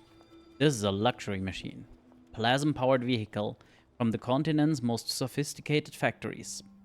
How did it navigate the narrow streets? Why hasn't anyone stolen it? Yeah, why hasn't anyone stolen it? Probably nobody can drive. As you walk past, you're blocked by a tall, burly man in a suit and driver's cap. The ossuary wants to see you. Who's this ossuary, you frown? Someone whose attention you've attracted, and she doesn't like to be kept waiting. He clamps his massive hand on your shoulder and steers you into the car. The seats are red leather embroidered with a decorated O and crossed bones. As the car glides through the city, bystanders stare. In awe? Here? The car stops on the city's east side, before a building decorated with classical stone statues. A stone skull gazes down from the roof. The pillars are carved to look like bone. The driver escorts you inside, past plush couches and armchairs, to an imposing oak door. She's inside. I gotta get back to work. You knock. From behind the door you can hear a voice. Come. The room is a lavish office. A great desk dominates its center, with glass-fronted bookshelves and cabinets at each wall. Behind it sits an older woman, thin and white-haired. She wears white enamel jewelry, earrings, cufflinks, a lapel pin. When she speaks, her voice is smooth as silk. Ah, Mr. Chit. I am the ossuary. Welcome to the Bonehoard Club. I understand it's your first time? This is a misunderstanding. I'm nobody. You have drawn my interest. That in itself is something. She steeples her fingers. Your group has made quite a stir. There have always been anti-war people, but never this effective. Is that a compliment? You don't seem the flattering type. A statement of fact. I deal in facts, sir. I have eyes and ears in every district. People embedded on every street corner. An impressive operation. It better be. It has taken me a lifetime to assemble it. And I wonder if all that work has been building to a particular moment. She adjusts her enamel lapel pin. You are not nobody. I do not invite nobodies into my club. In fact, I want you to work for me. You seem resourceful, and you are developing an intriguing network of allies. She reaches into a drawer and throws a purse on the desk. This is a down payment. What's the job? Let me be clear. This is a gesture of goodwill, an expression of my hope to work together in the future. No strings attached? Yeah, I figure we probably don't smell all that well, and if she's that well connected, she has to know, right? None, just a gift. You look at the purse. You think about the price of food. You think about the price of solace. Solace, by the way, which I have noticed is doing away with less and less stress each time I take it, which is absolutely disgustingly beautiful. You think about what hidden strings might be attached. No, I think we're going the drug route. Life is a struggle in Dredgeport at the best of times. And these are not the best of times. I'm a busy woman. Take the purse. Oh, look, a portion of solace and some other stuff. Look forward to working with you, Private. My driver will show you out. You head down the stairs and into the waiting automobile. The driver glares at you. The ride back is made in silence. The purse jingles in your palm. Boy, it's cloudy. Okay, more stuff. Red check has a preposition. Okay, let's... Right, we need that. Okay. Let's grab one potion of solace at least. That's a good start. And let's get some food.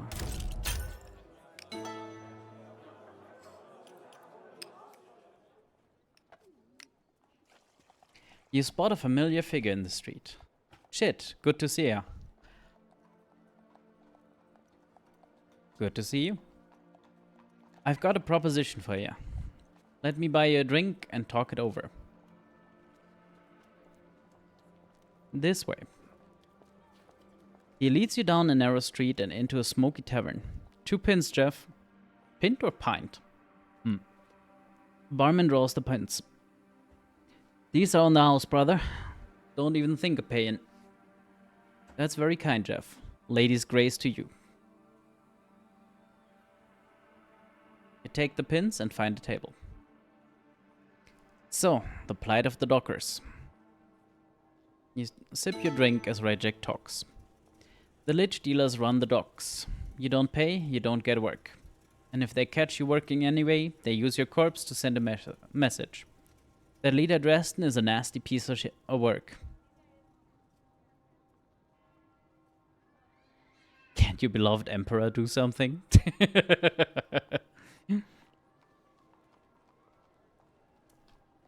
Dresden? I've met him. He's a solace dealer. Be careful, lad. He's cunning and ruthless. Under his leadership, the dealers have become a scourge on the city.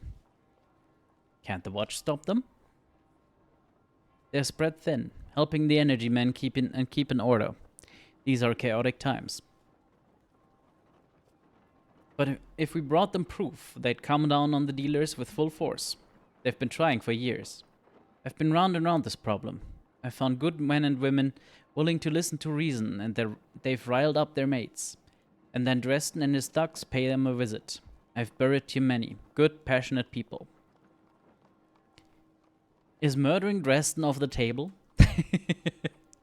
The problem I have right now is, if I take Dresden out, where do I get my solace? I'll be in trouble. By the lady, he says. You want to stain your soul? That's the greatest of sins. He sips his beer. But also, have you seen Dresden Knox? The man is a fucking wall. Rajek lays his palms on the table and takes a deep breath.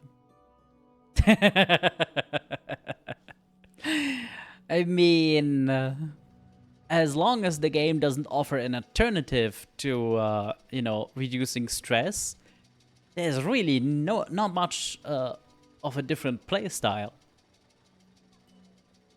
Like, if this bar is full, and we've had it up to here already, this is what they all say, yes. Life's just so hard, gotta take drugs.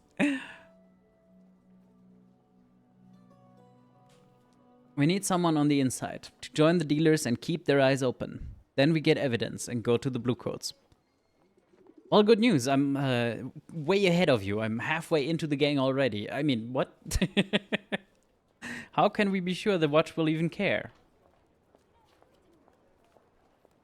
The gang is a menace to the city. They'll be happy to take him down. Shit, this is a huge risk. He looks you right in the eye. I can't join the gang. Ugh, good lord. I can't join the gang. Neither can my followers. The gang knows them. But you're new to the city. You could join the operation, keep your ear to the ground. And when you hear about a big score, tell the watch. Close the snare. Will you do it? Think about it, but it's a lot to ask. Not like I'm almost in already. I know all too well. But I must say, Chit, I'm disappointed. You owe me your life. Without me, you wouldn't be here. I'd hoped almost dying would have helped your perspective. It has, but this is too much. He nods. Well, thank you for your time. I've said my piece. He drains his drink and hauls himself to his feet with his staff. You should change your mind. You know what to do to help. Yeah, easy enough. Right. I need more rumors. I think this gave some rumors, right? Yeah, it does.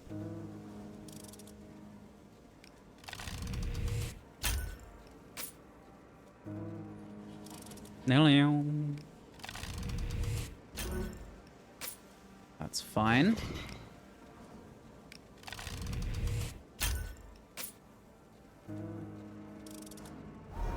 Okay. Now we dig up a corpse. Like, finish up digging a corpse. There we go. Oh. Yes, before we sell it, let's loot it. Finery. Nice. No, not the slums. Drug den. Eh? Did I not pick up the corpse? Or does looting it, mean I cannot, like, grab it? Huh. I thought I could just carry corpse over like this, but apparently not. That's a little annoying.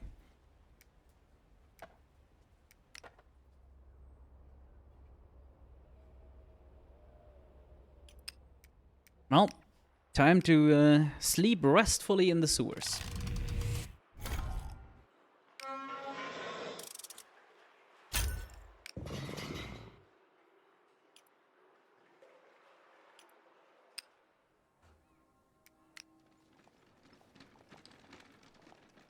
Grab, convince beggars.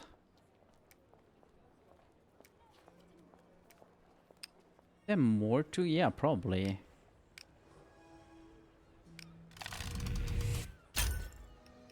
Ooh, 2 ticks at once. Nice.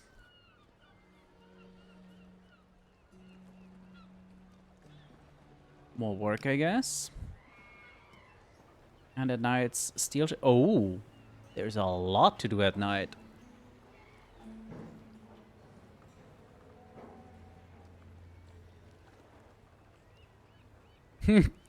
Skirmish 10 with my 2. Yeah, that's gonna go well over well.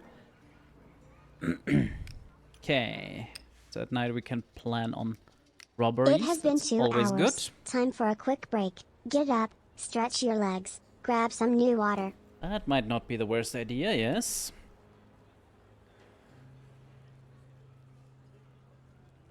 Oh, I see. That's the lich port. So maybe I can get a corpse from here. If I manage to... Yeah. Manage to get in here. And of course bomb the port. Excellent. Okay. I'll keep you here for a moment.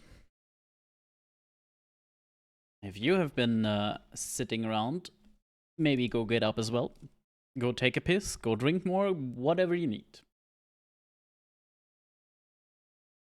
And I really need a better command for this that just automatically does this. Be right back. Cadus cheered. Buy me a pie in. Buy me a pen. Oh, fuck. This is not okay.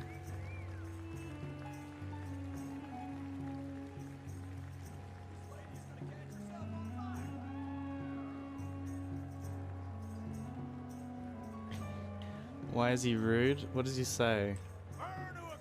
Oh my god! What the fuck?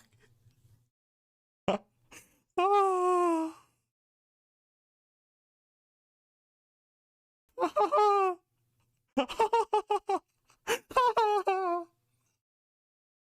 Oh my god. What the fuck? I don't want to do that anymore. I'm scared. He just said, I antagonized, and he said, burn to a crisp. Wait, I've got Rizza blocked. Unblock Rizza. Wow, that's embarrassing. Unblock Scrappy. Nobody saw that. I didn't have them blocked. Shh, don't tell them. Geht doch. So, einmal rum. Und tschüss.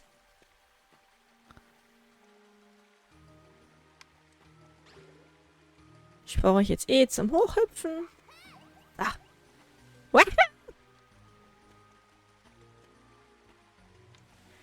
Wupp. Jetzt geht's wieder an der Rutschparty.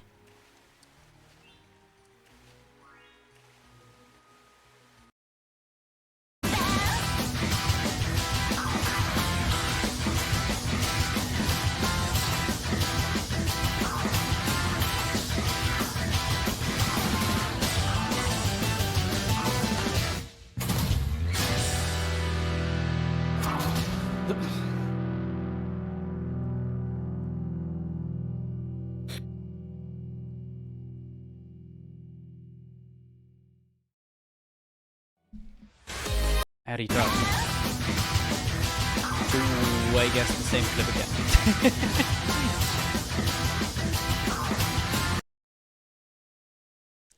Okay, let's get back into it. Not sure why this is not capturing.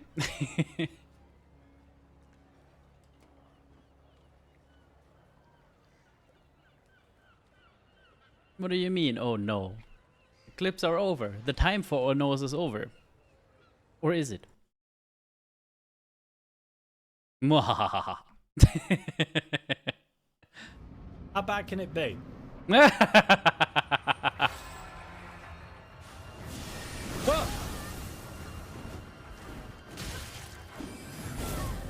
How bad could it be, he says.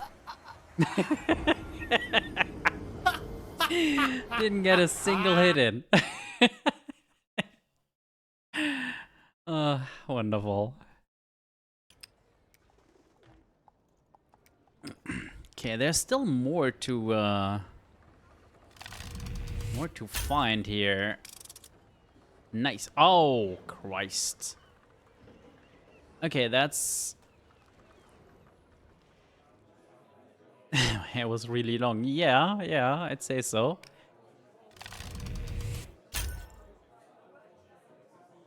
You head inside and feel at home immediately.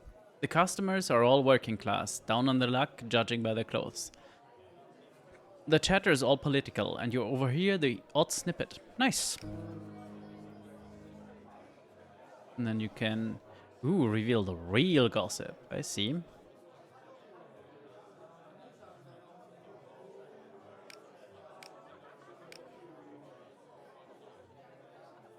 Okay, no, let's not do that. But instead check out all the other... Oh.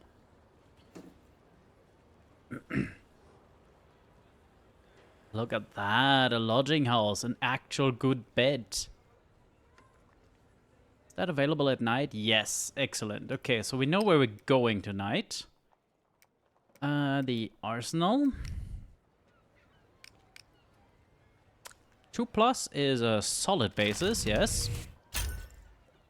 Trucks enter and leave laden with weapons. This arsenal must supply a number of army bases. Guards wander back and forth. Makes the food look really expensive. Yeah, no shit. Food for 7, well... Yeah, no. Food for 7 monies and a good night's sleep. A room with a fucking roof and not the sewers for 5? Yeah.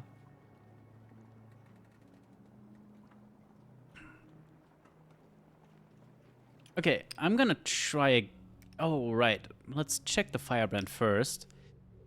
The weather turns wet and foggy as you wander the city. You duck into the firebrand club. Eavesdrop on conversation, because why not? You sit at the table and listen. Groups come and go, sitting in the booth behind you. You overhear scattered conversation. Suddenly, the door bursts open. Rain and wind whips inside. Markov stands in the doorway, his hair wild, his clothes soaked. He stumbles inside. You dash out of your chair, catching him as he falls. My thanks. He staggers to a chair. For a second, he just breathes. You alright? Just catching my breath. Slowly, with every eye on him, he clambers to the podium. Comrades, I have completed my tour of Dredgeport. His impromptu audience claps. He stands a little taller. In taverns and backrooms across the city, the advanced layer of workers has listened to our ideas. In fact, they are hungry for them. But there is still much to be done. I am sorry to say, but in my absence, our movement has stalled. Comrades, we are not a book club. Theory is not enough. I implore you, go out to the taverns, the marketplaces, wherever workers gather. Listen to the masses and offer our ideas. So we're taking orders from this Orayan spy now? Silence cuts across the room. You don't know Dredgeport. All you know is your master's marching orders. Oh, I like option 3. And what have you done to fight tyranny lately? Markov stifles a smile. Yes, I was exiled to Arias. And yes, they sent me back here to undermine the Empire. Are you for the Empire, sir? Do you have some problem with my undermining it? All I'm saying, enough.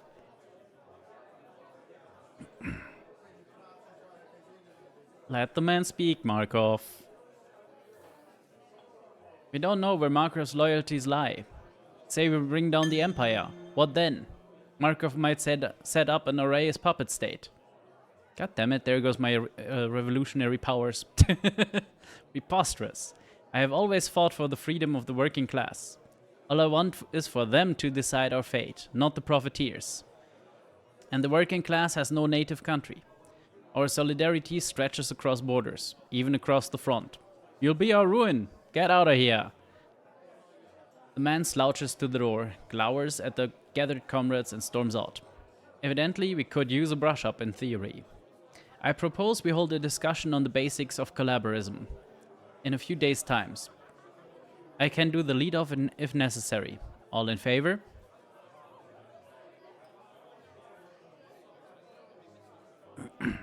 That's settled. We'll meet here in a few days' time. Speaking of which, we have a few flyers remaining. Take them. You might have a chance to spread our ideas.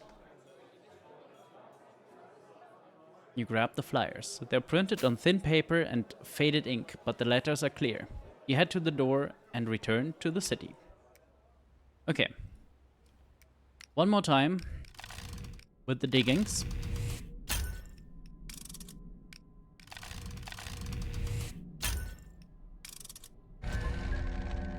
Yeah, there it is. That's fucking annoying. Okay. Yeah, now we're gonna do this. See how that works. He pushes a key into your hand. Here, one says "Lieb gut," he intones with the solemnity of an oracle. Still a 7+, damn. If you sleep now, you will lose health. Seriously? You lose 3 energy when sleeping? That is some bullshit. Like, even when sleeping well? Well. Look, I rolled a fucking 8. Oh, it needs a 10+ for success. That is fucking stupid. And yep, there goes the energy. Oh! Okay, that room is dirt fucking cheap. Dirt fucking cheap. $5? But, what is that? 8 nights? That's insanity. Hey, can I just carry off the corpse? No? Okay.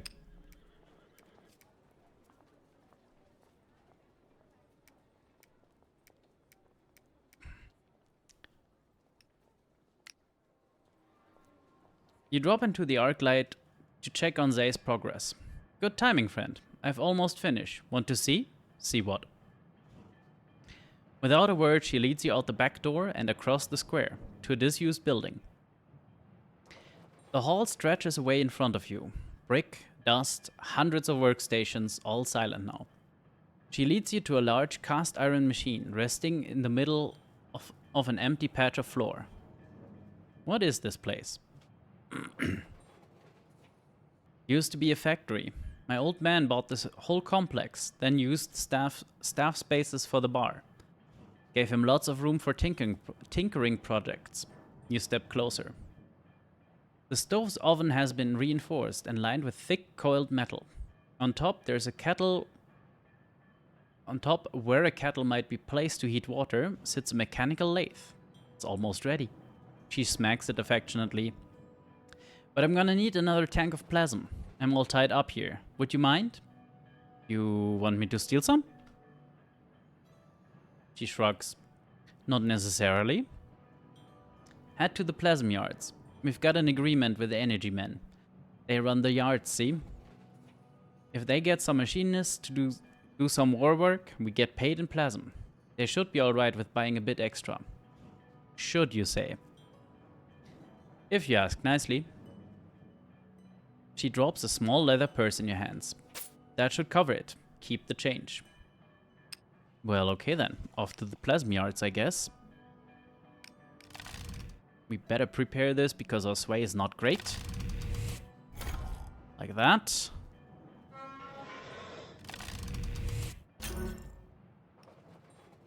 Yeah, that's what I thought would happen. Oh, 15 is still not bad, considering we got 25 from her.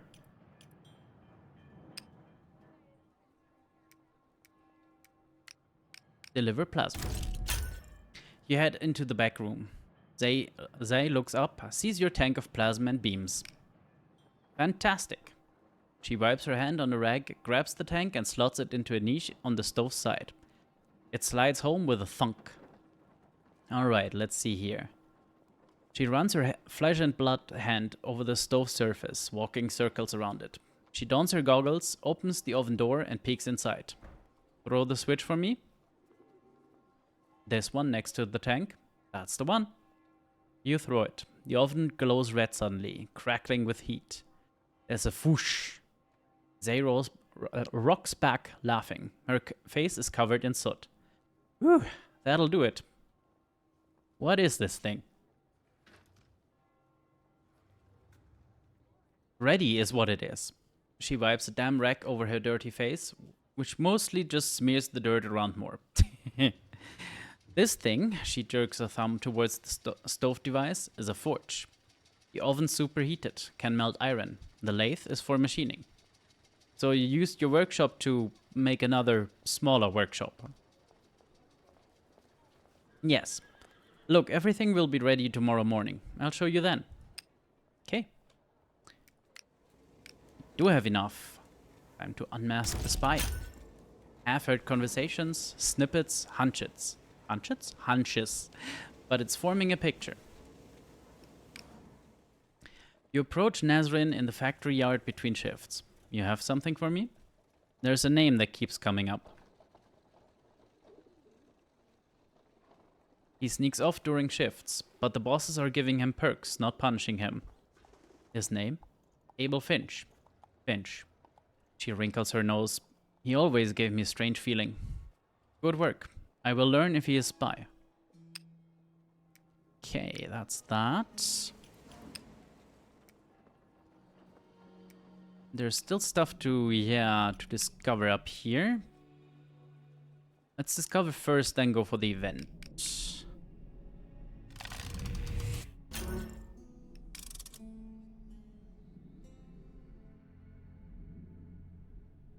Okay, searching for scraps, not bad, but let's finish discovering stuff. Okay. Ah, so this is the center part of the city. And now we found East Bridges.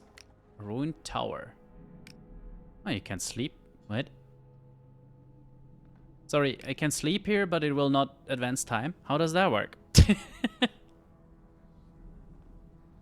I guess we could start setting up here. Maybe, hopefully.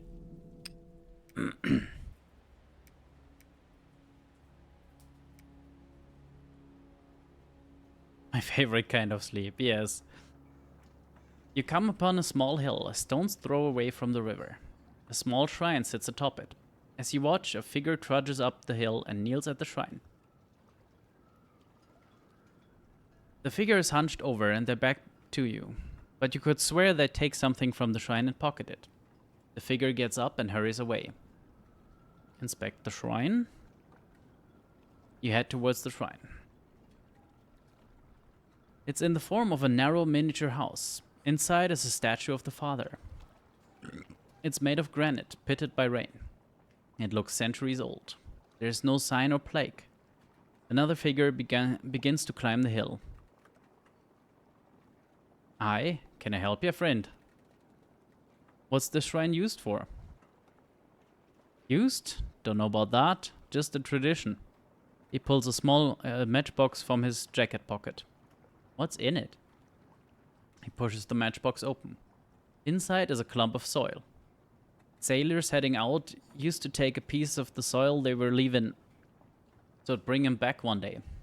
And they put up the shrine for luck protection. Why a shrine to the father, though? Well, the ocean's the lady, see? He's water. And earth, that's the father. He's solid. So when you put yourself in the lady's hands, you still want to link back to the father. Back to something solid. Having a piece of earth?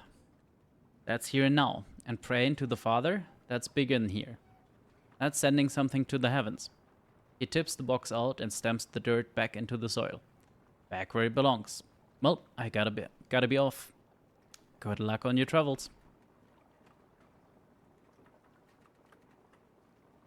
You turn and head back into the docks.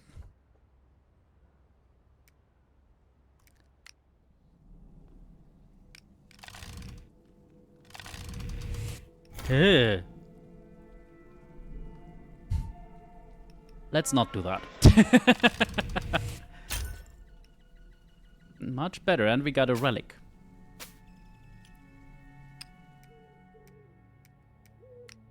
Oh, Dresden! You got something for me? You share the tapestry of rumors you've pieced together. Good. And the lich? Body's out back. Lads, he catches the eye of two strong-looking thugs. Put it in the back room. As the two lumber away, he crosses his arms and study you. Didn't figure you had it in you, but here you are.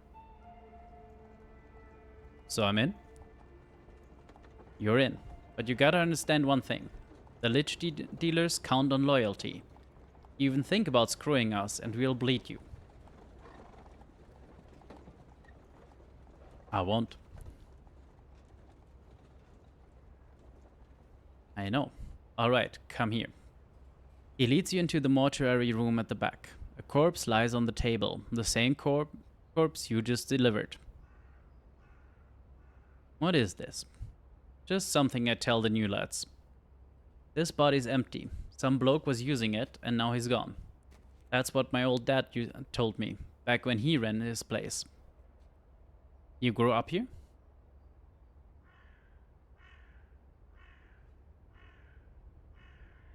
Aye, back then we had business from all over the quarter. That's a stable business to be in, or so he thought.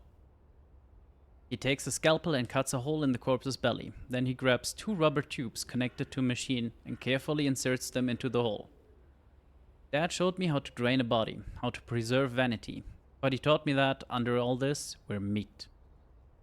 When they came up with plasm, it took our business out from under us. I joined a gang just to eat.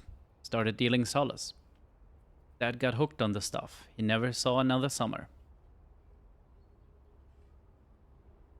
Not sure where I thought what was going.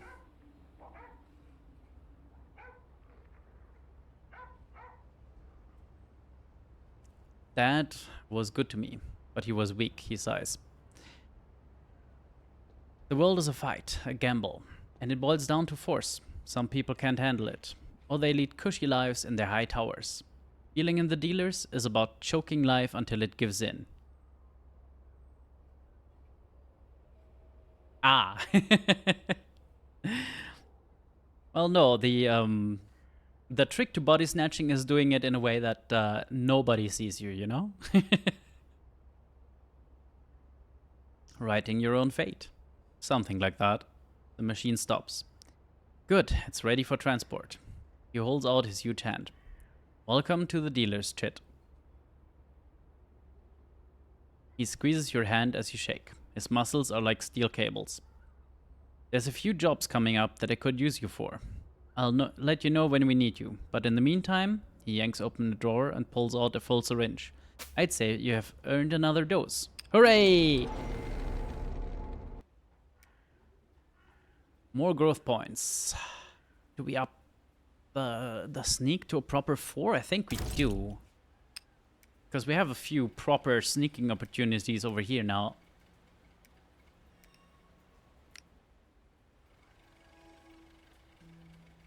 You decide to check on Henry. You find no sign of him at the factory. Worker, not here, but he did tell me to pass something on.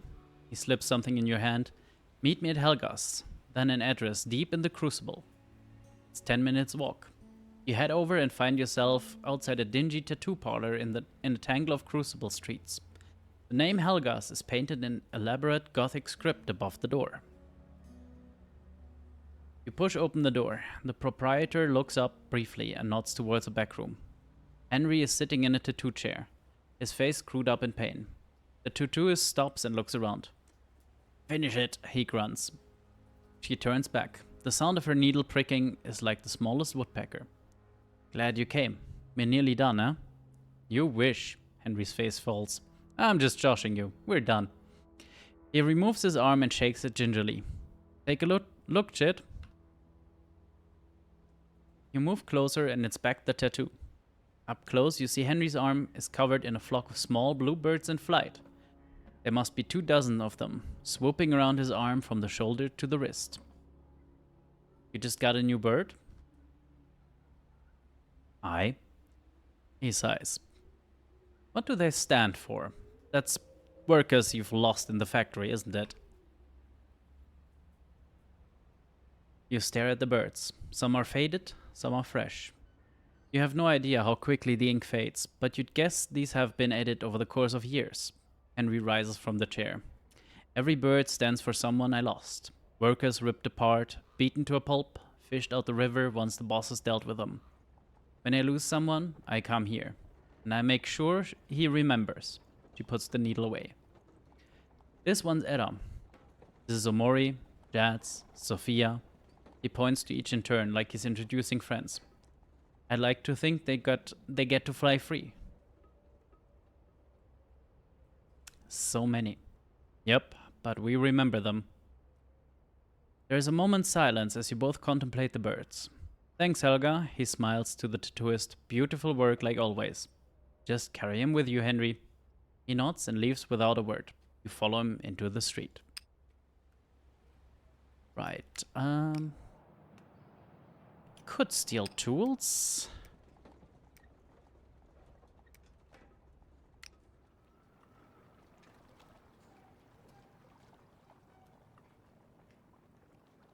Okay.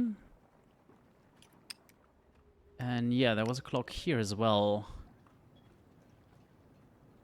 I see.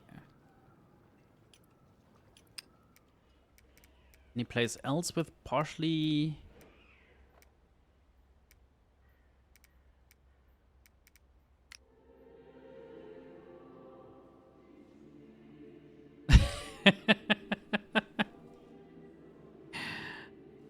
Oh no.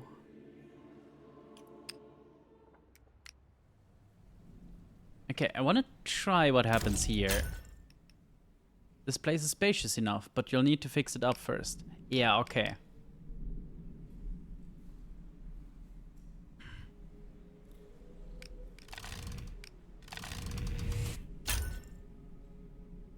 Oof, 1 out of 5. For the moment, we have rented a good bed, right? This will bring us... Oh, not quite up, hopefully. What? This has never happened. We have regained health and reduced stress. Stress? Stress even. Bloody hell. This is not how that works.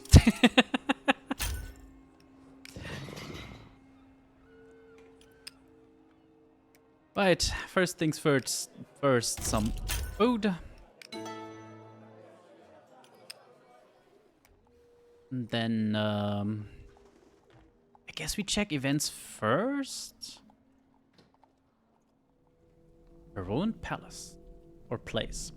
You come to a large structure. The ruins sprawl in every direction. You pick your way through the blackened bricks. Some are just ruined plazas, tumbled pillars, brick and ash. But part of it still stands. You wander through roomy entrance halls, soot-covered kitchens.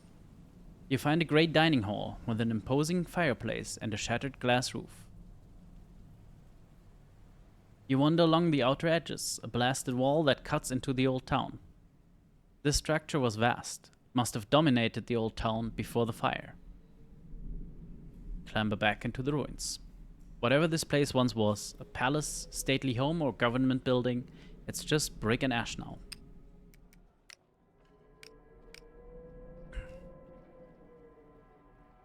This one... Yeah, this one is risky. This one doesn't actually bear any problems, does it?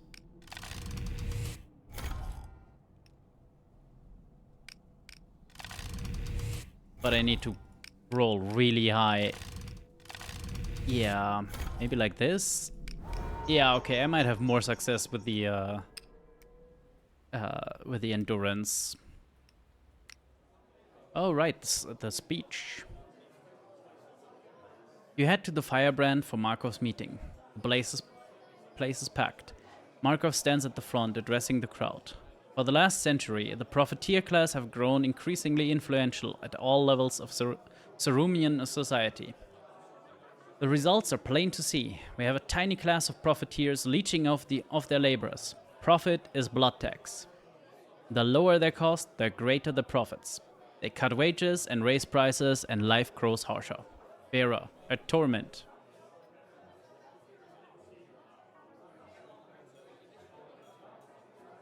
This empire is built on a foundation of broken bodies, broken dreams, broken promises. What can we do? The collaborator next to you gives you a dirty look. Markov smiles thinly.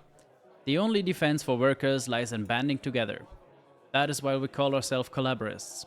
Those who work together. In a factory, workers fight by striking. What happens when a whole city strikes? The masses see just how much power they truly wield. Not a wheel turns, not a light shines, not a bullet is fired without the working class.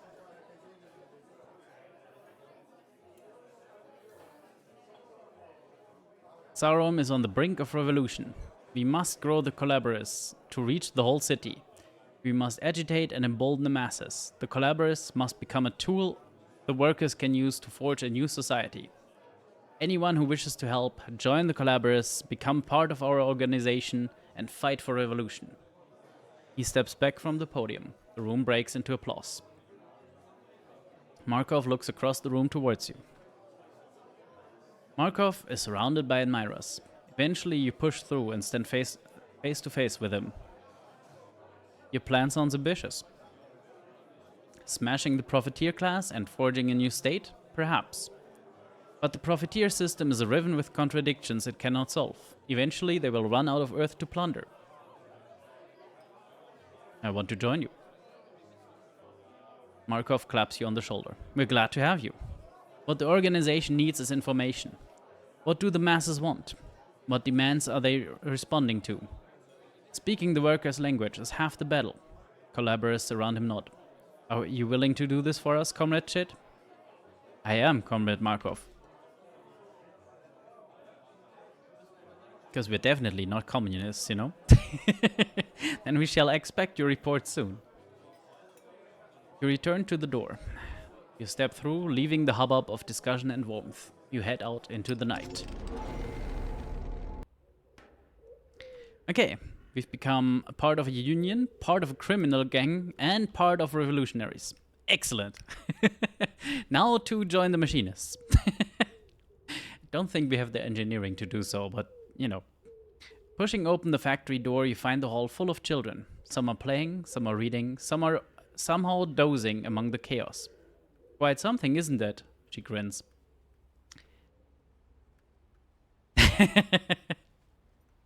Well, the gang runs counter to most other factions, but revolutionaries, unionists, and all that kind of goes hand in hand. What are these children doing here? Got nowhere else to go. Parents are out working. They can't stay home, they need growths to eat. But they hate to leave the little ones. What about the stove forge? Ah, that's for our special customers. She leads you to a separate room. Converted storage room. To judge by the plain walls. Half a dozen children are gathered around the forge. An adult machinist is finishing off some kind of machine part. As you watch, they finish and hold it up so the children can see. There's a machinist school too? Yes, but there's a reason these kids are here. Look. You take another look. Each child has some kind of injury, missing an arm, a hand, leg or foot. One girl has a nasty scar across her cheek and is missing an ear. When the family needs to eat, sometimes the whole family has to go to work, to pitch in. It doesn't end well. Here we can make prostheses for them, like your new foot. It's not the same, but it's a damn sight more than they get out there. I thought I'd show them how these things are made and let them get a bit creative with it. This is brilliant. Teaching and looking after them all at the same time. Thanks. You helped, actually. They heads back to the main hall, shaking her head. We used your leftover scrap for some of the forge, and that plasma you brought is powering the thing. You helped lift up my people a little. Whoa! I'm grateful for your help, Chip, truly. These kids mean the world to me. He presses a pouch into your hand. It's not much, but I appreciate what you've done for us. Money, friendship, more importantly. Okay,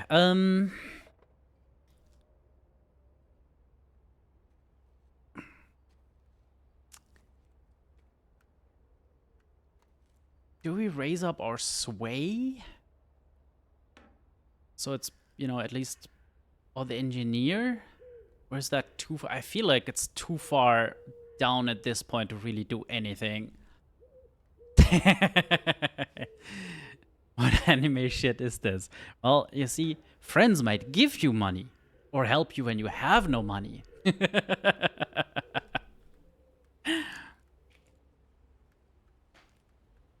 So I'm leaning towards Endure 4 and maybe Intuit. That seems solid.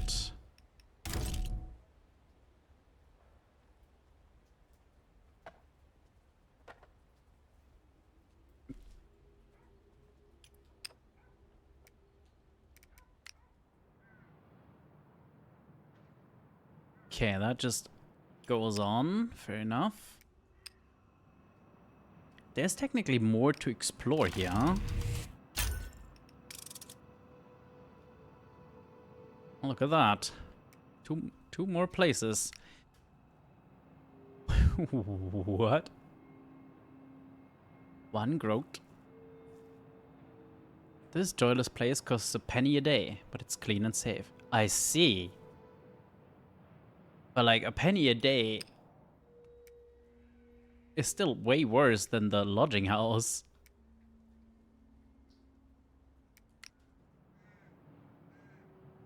Investigate the workshop. Yeah, let's investigate.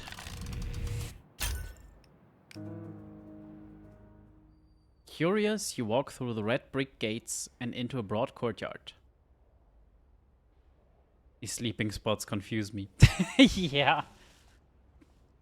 I mean, the one in the tower, I think, is unusable right now. But once it's fixed up, it might be as good as the lodging and free. But that's probably a more long-term thing.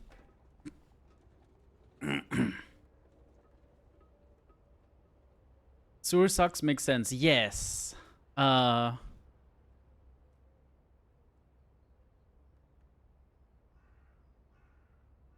it's a bit weird that that a good result is always a 10 plus with no bonuses.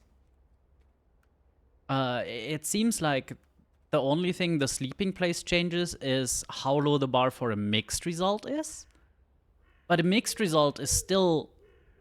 Not only does it not improve the situation, it still increases your stress. If a mixed result was just neutral, you lose the energy because hunger, and that's it, that would be one thing. But with a mixed result still being 1 stress or 2 even, and the energy loss, and no benefits, oof. At that point, you might as well sleep in the sewer and just pray for a 10 or up on 2 D6s, which isn't super likely. Curious, you walk through the red brick gates and into a broad courtyard. The air is filled with the sound and spark of metal and the smell of white hot iron. Engineers move to and fro, wearing leather jackets, belts, welding goggles, and oversized gloves. One man rushes past and nearly bumps into you, carrying some complicated device. An older woman calls after him. Alfie, for Smith's sake, don't run. You'll get yourself killed. Her eyes settle on you. Some of them get overexcited. You're new? First time. Well, anyone's welcome, as long as you bring your own tools. And someone's gotta show you the ropes, so you don't end up like me. She raises one spindly arm. You see she's missing 4 fingers on one hand. Oh dear. The risks of a self-taught engineer. Too right. So just get those tools and we'll make sure you don't make the same mistakes. Well, I have tools. You show your tools to the engineer you meet here. She pops up her welding mask and glances over your tools. They'll do. Now let's show you how to use them. For the next hour, she goes through each tool and every large device in the shop. Drills, welding irons, even an anvil, hammer, and tongs. Sometimes you just need to bash something, she smirks. Most important are the safety procedures. Where to put your hands, how to guard against sparks, how to keep control of each piece. Well, we might make a machinist of you yet. I see. If I were any good with engineering, this would be an incredible place. As it is, no. Just no. Okay, now we've actually seen everything on the 2 areas we uncovered, right? Good.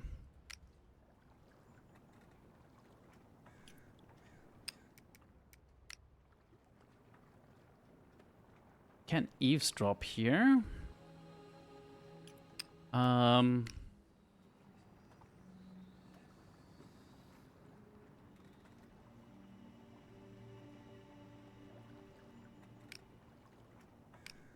Let's just try it. Meh. It's progress.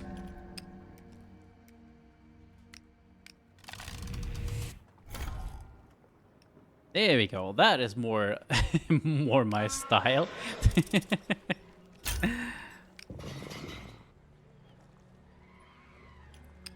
Okay.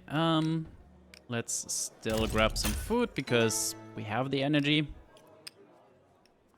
Time to take a sip. Nobody likes a dried out potato. Through at least 3 dinosaurs. Possibly even more. Hello, I need a glass of water.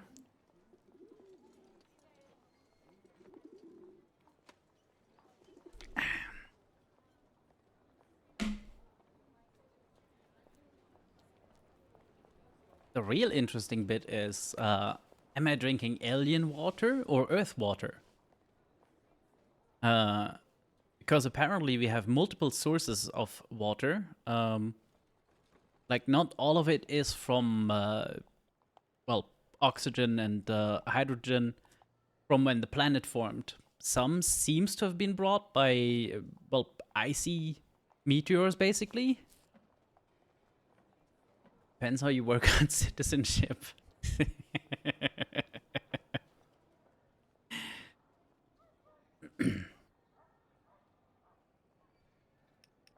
What's the job?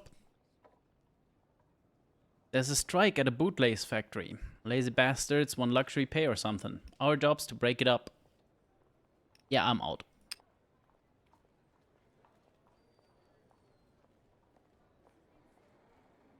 Woo, ancient fish pea. I'm sorry, I didn't catch that. If I bent over backwards for someone, gave them this opportunity and they pissed off, I'd be angry.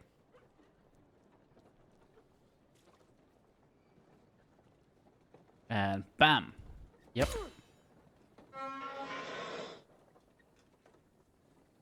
Waste my time. He whips one of his belts from his waist and spins it like a whip. Buckles flash. Run for it! Jesus!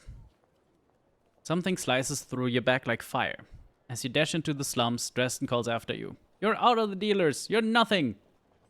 Well, that's annoying. Not a great start to the day.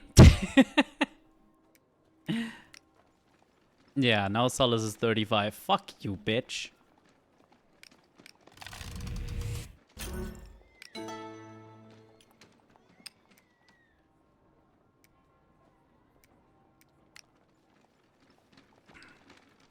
Okay, I don't really need anything in the slums anymore. Oh. This is Duskpunk, where you punk the Dusks. You consider a new aim, to rob a warehouse. I like this. You wander the warehouse district. Great buildings and storehouses stretch as far as the eye can see. You wonder how much wealth is kept here and how well guarded it is. Long lines of workers trail all over the warehouse district. You lean against the wall and watch the crowds. Most are working, hauling cargo, loading or unloading a ship or truck. Others wander from ship to ship, warehouse to warehouse, asking, begging, being turned away. You hear a call from nearby. Listen up, there's 12 hauling slots. You turn towards the voice. The square is a large open space between several factory buildings, filled with men. A bulky man with a clipboard surveys the crowd. Dibs, you're first on my list. You're here? Oh, thank you, sir. The dealers have really helped. Move along, Dibs. Rat, there you are. Mox.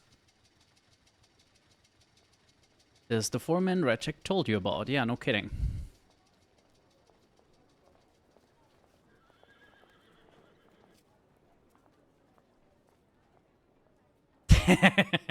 Yes, a very immersive game. The main reason I joined the dealers was, well, hopefully securing cheap drugs, which that backfired, and get into it for Rechek to, oh, that's not good. For Rechek to kind of churn them over to the police once we had proof. But them being strike breakers is kind of an issue, because that's the bigger picture I work on. Right. This is the foreman Raycheck told you about. He holds all the jobs, and he forces dock workers to pay to get any work at all. Suddenly a woman lunges out of the crowd and throws herself at the man's feet. Please, foreman, we're down to our last groat and Jenny's sick. I know she's paid you off. And you're looking to take her spot, are you? She's my love, and she's not using it anyhow. Let me on that ship. You hear a footfall behind you. What's this then? Dresden knocks loams over you. His steel-toed boots clank on the pavement, his belt buckles clinking. Dresden, didn't expect to see you here. This is dealer's turf. Remember that. Mr. Knox, I heard. You want work, lass? You pay us. No exceptions. The woman looks him up and down. If I don't work today, I fear for Jenny's life. Then I fear for yours. Please, I'll pay after.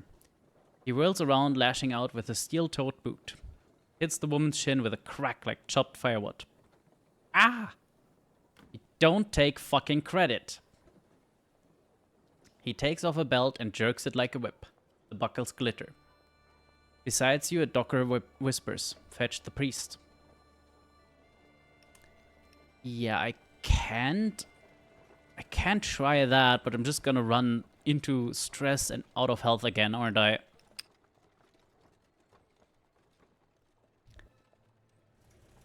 You fold your arms and bite your tongue. Dresden slashes the woman with a belt. The sharpened buckles slice into her, leaving thin red lines. He whips her again. Twice, thrice, he kicks her in the stomach. She grunts. Rage check. Out of the way, make way. Familiar figure bursts from the crowd and rounds on Dresden. Dresden knocks. Stop this at once. Or you'll do what, priest? I've the protection of Our Lady. I fear no one. Dresden spits at the woman on the ground. I'm done here anyway. Pay your dues. He glares as he lumbers away. Fetch sawbones for this poor thing. He leans down. We can disinfect these cuts, but those fingers might need splinting.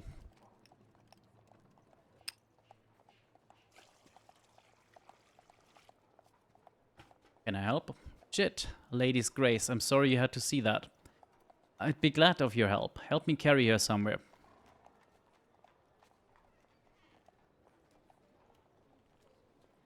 A docker gestures to a nearby home. You carry the woman inside and lay her on the bed.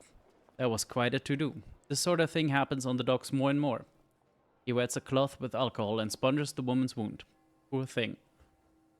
You've seen what happens on the docks. Have you thought about what I said? I've joined the dealers. I've also been exiled from the dealers. But let's not get into that right now. Nothing big. Small crimes. I will need something major. Stay watchful. Hang on a moment. We might have messed up today. You think Dresden saw us together? I think he left before we talked, maybe, but like, yeah.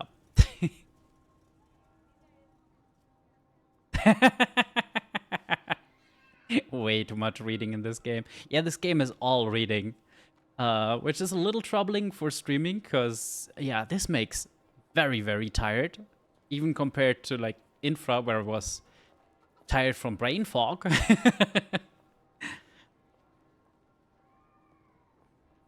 I'll send you a note if we need to speak. The beggars can find you, I think. Alright. Father protect you, foundling. We're doing good work.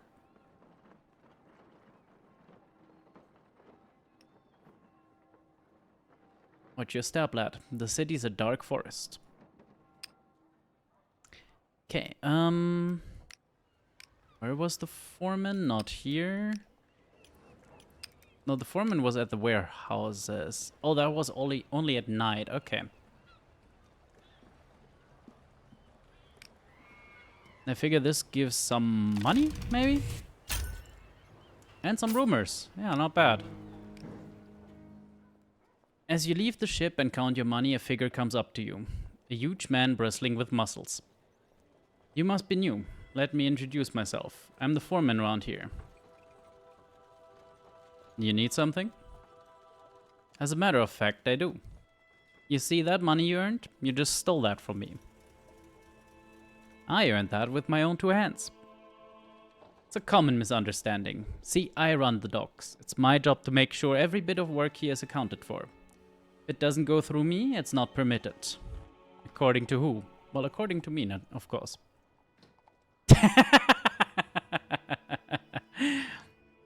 Not permitted by the lich dealers, who entrusted me with this job. So any work you get by going around me, that's risking my neck. I'll take those groats now. I am a lich dealer. Dresden swore me in himself and kicked me out like just 2 hours ago. I think I've kinda bungled up the game at this point.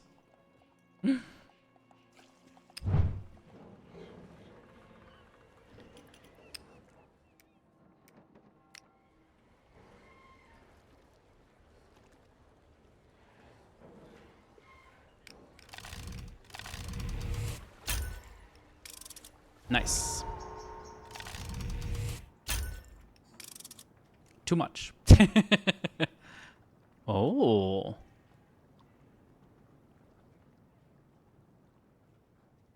Interesting options. 6+ is not bad. Especially if we prepare. Well, I got guns. Sure is a good thing nobody told them you've been kicked out. Yeah, no kidding. You walk quietly towards the armory, sticking to the shadows. The lone guard is gently dozing. You slink past without any trouble. The room is enormous and lined with storage grids. Firearms gleam in bristling ranks. Trolleys are neatly docked in one corner. There's a huge shutter here for loading larger weapons. It's bolted from this side. Oh, the choices! Do we try and go for the big haul? Just unbolt the shutter and run for it? Or maybe load a trolley. That'd be funny. You grab a trolley and load it with as many arms as you can fit.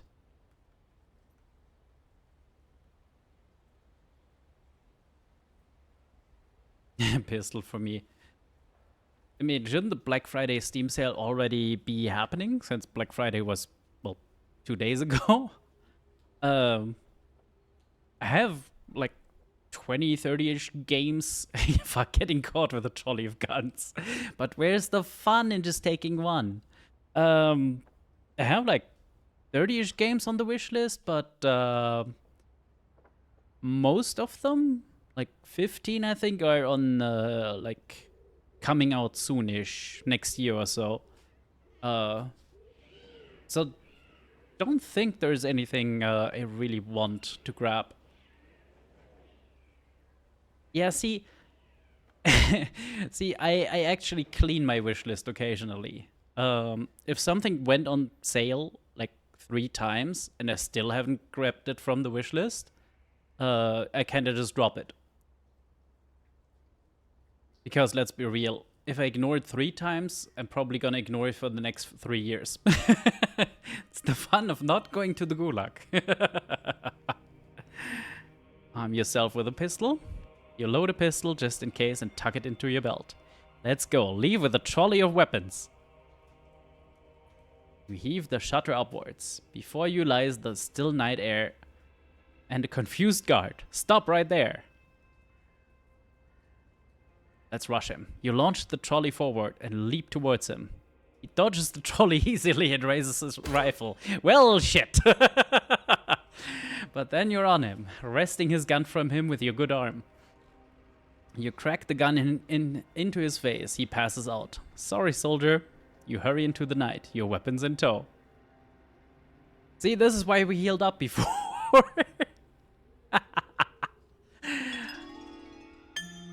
Oh, look at that. +4 revolutionary points. We lose stress. This worked out perfectly. You hurry into the night, your weapons in tow. Once you're a safe distance away, you slow down and breathe. You've struck a blow against the Empire. There's hope after all. Beautiful.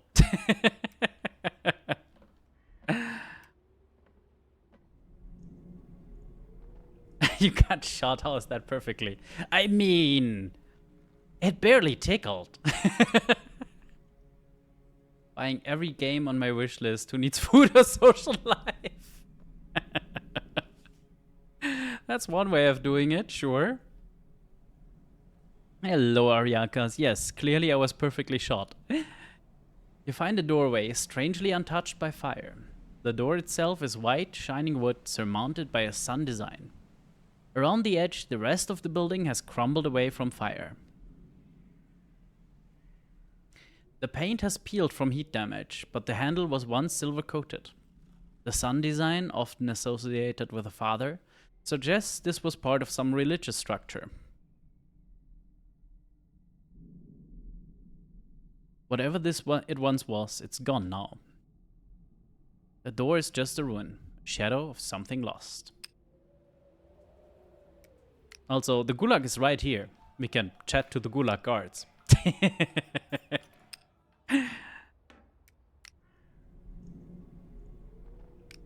Okay, we can't prepare this.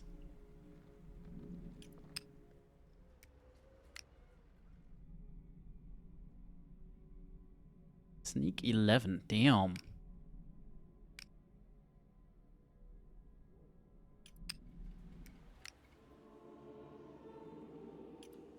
We kinda need a little more money.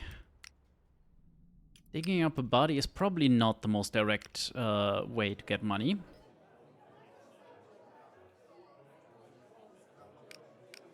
This could work. Or not.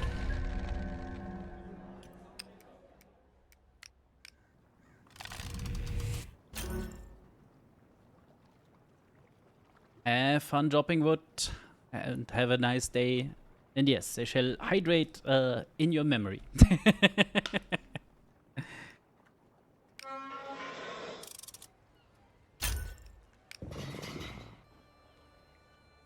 Okay.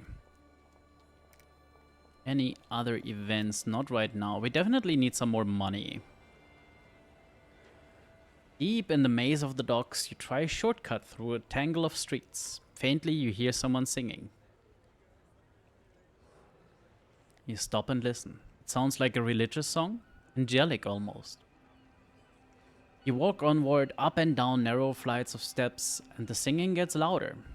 Feels like it's coming from all around you. If sunlight could sing, this is how it would sound. How many singers is it now? It sounds like there's at least a dozen, a full choir. You push on, rounding twists and corners. Eventually you come to a winding stairway, rising upward. The singers have struck a harmony, the chord ringing around you. You rush up the steps and find a young woman facing the stairway. Her lips are pursed as she whistles into the network of alleys. As she closes her mouth, the singing dies away. That was incredible. I know, this place. I come here sometimes. They say if you whistle a tune, your breath will find your loved ones at sea and give them good winds. Who are you waiting to hear from? My dad and my husband Michael. They've been in the Navy almost a year now. I don't know if this helps them any, but it reminds me life's not all bad, eh? She smiles. It has a touch of sadness. Okay, So how's this? No, not the slums. The drug den. Well, the cost went up. Everything else seems normal. So I'm not sure how that will all work out. Was this? Oh, the alternative sleeping place.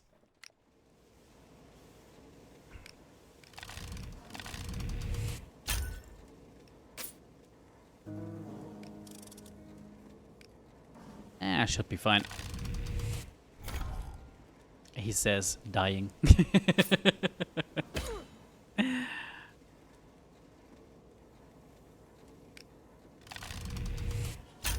And there we go. More grumbling. In the storm of the factory, laborers grunt and sweat. The assembly line is whispers and discontent. One day we'll own this place. You check on Nazrin at the factory. Her shift is just ending. Shit. Just who I wish to see. How's your project going? I do not know yet. But together we find out. Alright, love. What are you two up to? We...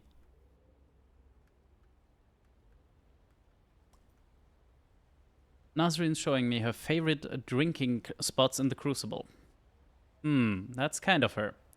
Seeing as how she don't drink. Great lie there. Ruby, we're doing something for the Union, but it might be dangerous. Alright, how can I help? Not necessary, dear one. You should stay here. Safe. She touches Ruby's arm. I'm not bleeding invalid. You don't let me come, I'll tell Henry. Nazrin shrugs. Then we are 3. She leads you across the bridge. You come to a square. A group of blue coats are gathered around a doorway on the far side. Nazrin pulls you behind a wooden pillar on the edge of an alleyway. We must not be seen. Not yet. Why can't we be seen? I told Finch some information. I say that building was top secret Union hideout. Many important documents. And you've only told Finch? She nods. So if the Bluecoats raided, he's our man. Look. She nods towards the watchman. They're breaking in the door with their rifles. Nazrin's face darkens. I will deal with Mr. Finch tonight. You might need help. No, this I do alone. Do not follow me. She heads into the poor quarter. Don't think badly of her. I know she's just protecting you. Can't believe she's going to kill Abel. Really okay with this. Let's go with this. It's her way. Ruby pauses. Chit, you've done a lot, but you realize this is the first step, right? Even if the spy is dealt with, that just buys us time.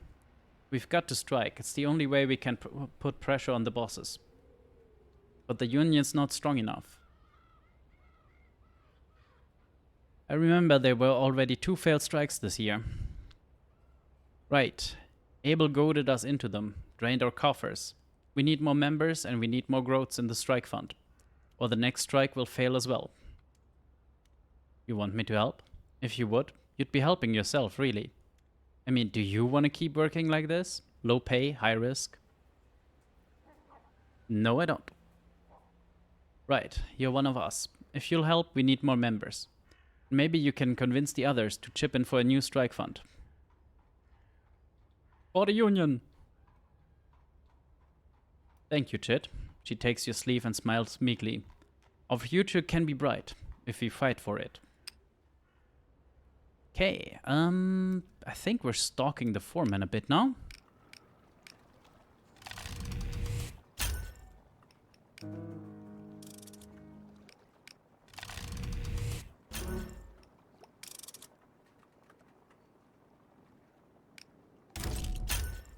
You realize he's been visiting the leaders of a rival gang and they've been giving him solace.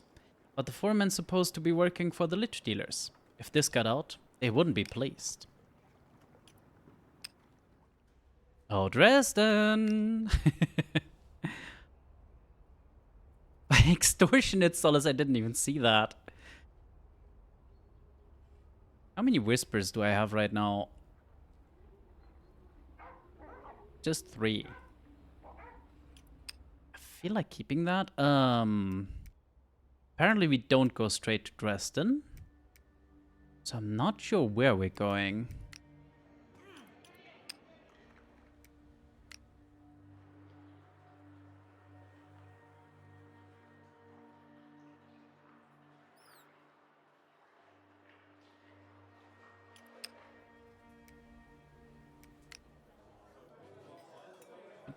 Don't need food yet. Could bury up another body.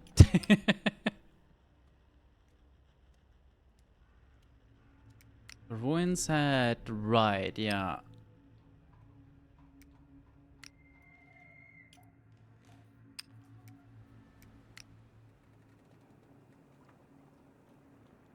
Sneak aboard seems the exact kind of fucking bullshit I should get into. Oh, if I had not prepared that, that would have gone so wrong. You swim quietly to the far side of the ship, where a fuel skiff is loading the tanks with plasm. You shimmy up the pipe and peer through the portholes. There's not much to see, but you get an idea of the ship's layout.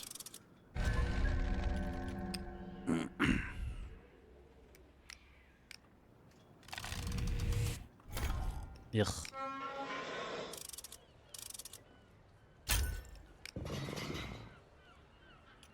Okay. Step 1, food. Plume of smoke. You come to a cluster of silos belching smoke. You search your pockets and find a scrap of handkerchief. Tying it around your face, you shield your mouth and nose from the smoke. You cast around for some clues as to what this place once was.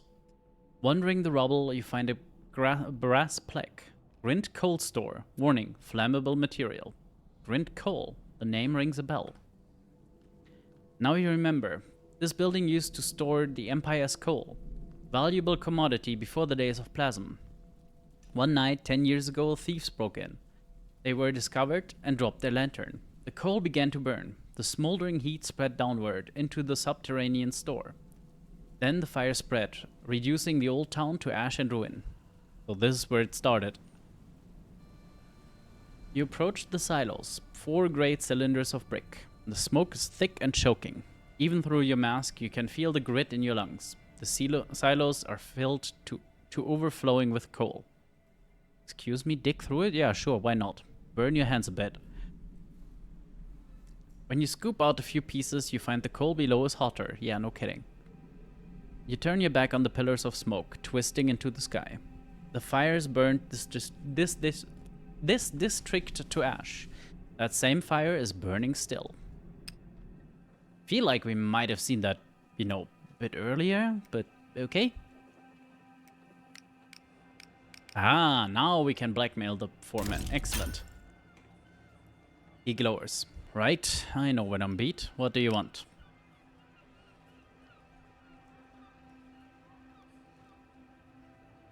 I see.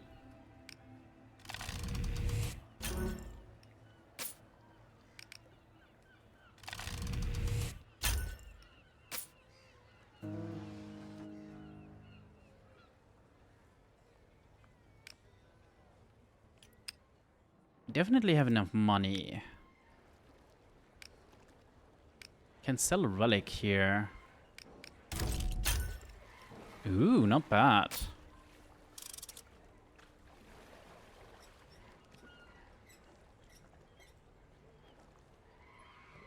Some rumors here as well. A naval frigate is coming next night. That's interesting.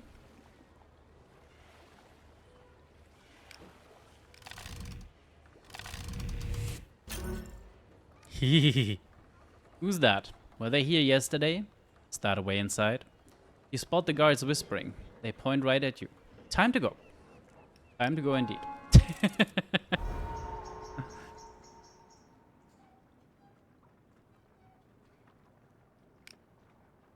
Okay, yeah, I think we try this. Planning a robbery. Oh, that's slow. But hey, slow and steady, right? We need a 7+, and we've rolled 6s twice now. That's annoying. That's better. And one last. Stealth. Yes.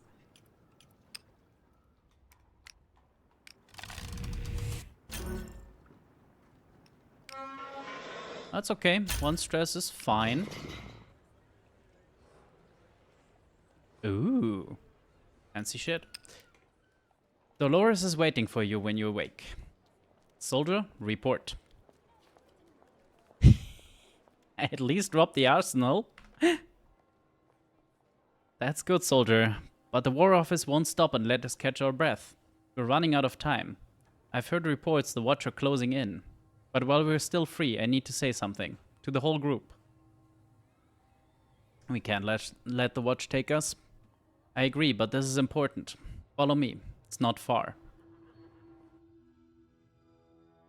She leads you to a red-bricked chapel, topped with the smith's hammer. The building is small and cramped. 40 people are crammed onto the pews. At the far end is the altar, a heated crucible, forge fire licking its underbelly. To one side are a pair of tongues and a bucket of water. Soldiers, our work hasn't gone as well as we'd hoped. Maybe I aimed too high. But our enemies won't wait for us. They're coming, whether we like it or not. The crowd shuffle. Someone coughs. But we're not finished. As we speak, the war is grinding up your sons and daughters. It pits ordinary people like you and me against each other. And for what? Fuck the Emperor. Can fight his own wars. We will not rest until we grind this war to a halt. She points to the medals on her chest. You know how I got these? This was for leading my unit behind the front line. I killed 3 that day. Boys who only wanted to go home. Chapel goes silent. And this one? I got this for inspiring discipline. Two of my men ran from the front and led the firing squad that killed them. I looked in their eyes and told their brothers and sisters to shoot them dead. I've been thinking, what should we call ourselves? A name that gets at not just what we do, but why we do it. By rights, we should be in the ground, or rendered into oil. As far as the empire is concerned, we're walking corpses. But the Smith had other ideas. We are the war dead. We are here to haunt the living and speak for the departed until they stop this madness. We are the war dead. War dead. War dead. War dead. You take in the scene as the chants rise to a fever pitch, a community of deserters. As you gaze from face to face, you realize each one would have your back. These are your people. Ayy, unstressed. You take a slow breath. Dolores wipes her eyes, the chant falters. Shakily, she unpins her medals. She holds them up to the crowd and tosses them into the crucible. I do not need these, I do not want the blood on my hand. Around the room, soldiers are taking off their medals. We are not the ones to blame. They throw their medals into the crucible. Dolores takes out a pocket mold, shows it to the crowd and lays it beside the crucible. She pulls a lever and liquid metal pours into the mold. Then, taking the tongs, she dunks it into the bucket of water. It feels like a baptism. So, what will come of our devotion, our sacrifice? She opens the mold to reveal a perfectly formed bullet. She holds it up. I swear to you that this is the bullet that will kill our emperor. Suddenly, there's a crash behind you. The doors burst open. The stained glass window break inward, the century-old glass shattering. Dozen rifles jab into the chapel. You're all under arrest. This is the watch. Anyone moves, shoot them. Dolores glowers. You'd kill us all? Just like that? The lieutenant swaggers up to the front line, but does not cross it. He levels his pistol at Dolores. Only if you do something foolish. But who knows? You sweepers aren't known for being bright. If I go with you, I'm as good as dead. What happened to all the guns we stole? Ow. You lunge forward toward the altar. Stop him, a shot cracks. It's very good that we're very, bullet resistant. You grab a stick of incense and toss it on the fire, then tip over the bucket of water. Steam and smoke fill the tiny chapel. Shots ring out. You drop to the floor. Drag them out of there. Climb through a window.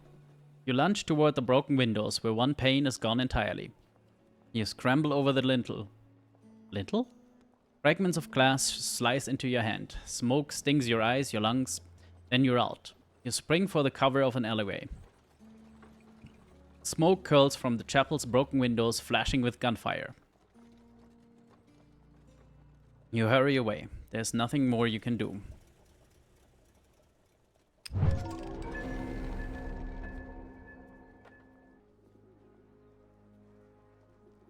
I feel like robbing an entire arsenal by ourselves was a lot to do for/against the war effort. So I guess we can now start. Yeah, I figured as much. A small group is gathered at the entrance. Those draft dodgers, I heard. The guard draws a finger across his throat, then jabs a finger behind him to the prison. Sergeant Delirious, more like. They all laugh. This is where they're keeping the war dead. Yay, prison break time. It's way, we're fucked. Very fucked.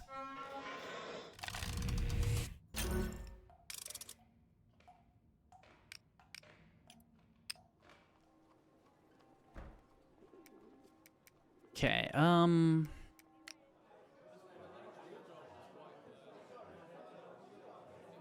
yeah, let's see if we can at least make the revolution go forward.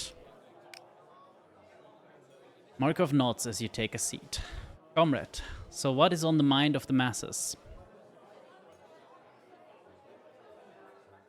People are starving and people are sick of war.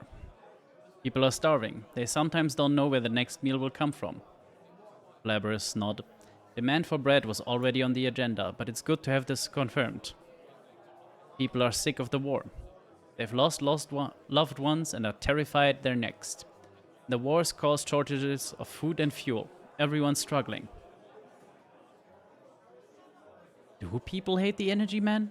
That doesn't seem right. People want plasma to power lighting and heat their homes, but the energy men have a monopoly. Oh, I see, yeah, from that direction, yes. They hate the energy men. Their loved ones' bodies are seized before they can hold a funeral. And they don't want their mothers and brothers rendered to plasm. I wondered how unpopular the energy department policy would be. Seizing bodies is a fundamental violation. We'll stand by the people here as well. Thank you. Thanks to you and the other comrades, we have a good picture of the situation. Which demands will you choose? Peace, bread, and respect for the dead are the clearest. That has a nice ring to it. And yet, the demands for plasma and for respect to the dead are contradictory. The man next to him raises a hand. Markov nods to him. The whole country runs on plasma. If we take power but cut off our supply for moral reasons, the worker state will be stillborn. Plasma is awful, but it is effective, apparently, somehow, for some reason. A woman slams a fist on the table. Listen to yourself. Boiling grandma's bones for war fuel is an outrage. Everyone knows that. I agree. It would be hypocrisy to preach respect among all the laborers and then rob them of their most basic traditions. We'll put it to a vote. All in favor of the slogan, peace, bread, respect the dead? Sounds a bit silly, but sure. Every hand rises, except the man who spoke before and Markov's.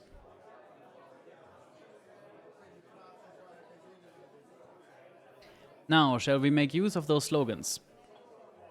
How exactly? We need to spread our ideas as far as possible. Talk to your comrades, learn our ideas, then write a flyer explaining our demands and have them printed. Shouldn't we be storming the palace or something?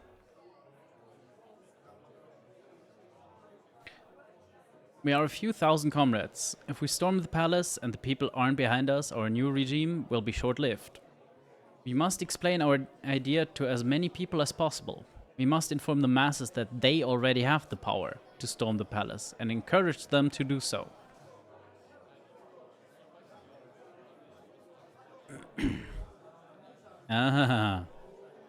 Cross the river again, like this one. That's fucking expensive though.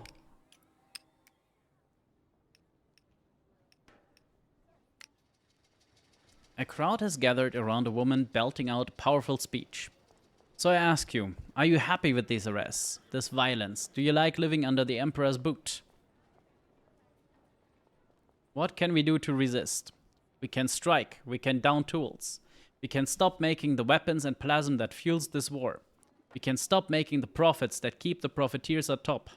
Suddenly, two watchmen emerge from the crowd and seize her by the arms. You're under arrest for treason and inciting union activity. Look what they've got to do to shut us up. I'm too much of a goody two-shoes right now, aren't I? I'm losing health and stress. Moment by moment. By the time you force your way through, she's been loaded into a watch wagon. Doors slam, the plasm engine revs, and they're away. Well then. Anything here? I see.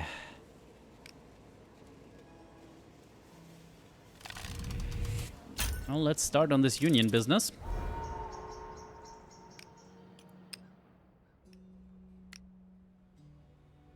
You drop by the Arc-like. Zeiss just heading out. Ahoy. Feel like something reckless? Always. To the gulag. In a moment. Zai grins. She nods, satisfied, and shoulders her way through the smog. You follow her into the maze of crucible streets. Shh. She puts a finger to her lips and nods up ahead.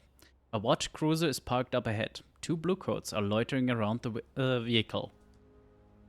See that searchlight?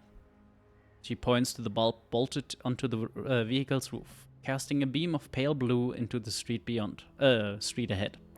We're gonna jack it. How? I just need a distraction. Oh, good! I get to be distraction again. You find a stone and throw it along the street. You hear breaking glass. The officers swear and plot over to investigate. Beautiful. Clambers onto the cruiser and goes to work on the lamp. I mean, realistically, I can't really help because I'm absolute shit with all tools. You peer nervously into the smog. Suddenly you hear footsteps. The bluecoats are coming back. You need more time. Those are both terrible options. You wrench open the door and climb into the driver's seat. You're faced with a dizzying number of switches and levers. You push them at random. The cruiser coughs to life. Hooray, it's idiot-proof! Get us out of here. The cruiser speeds along 2 narrow lanes and twisting alleyways. Soon the shouts of the watch die away. I reckon you're a bad influence on me, she grins.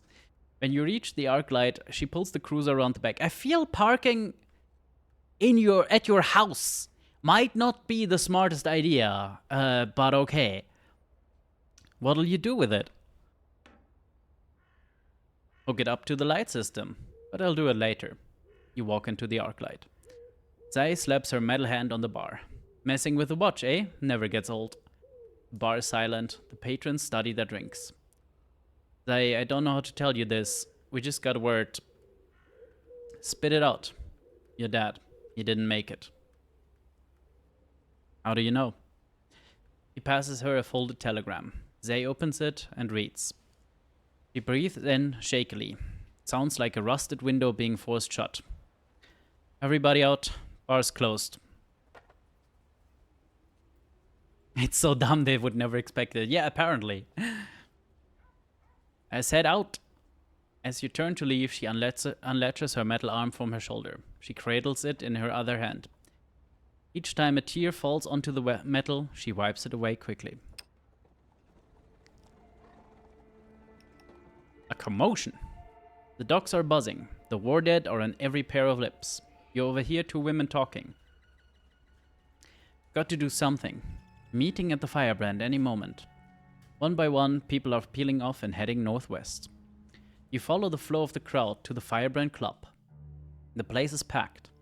A speaker is addressing the crowd. This blow against the draft dodgers is a travesty. Glance around the crowd. You scan the crowd and see familiar faces. Nazrin and Ruby from the factory holding hands.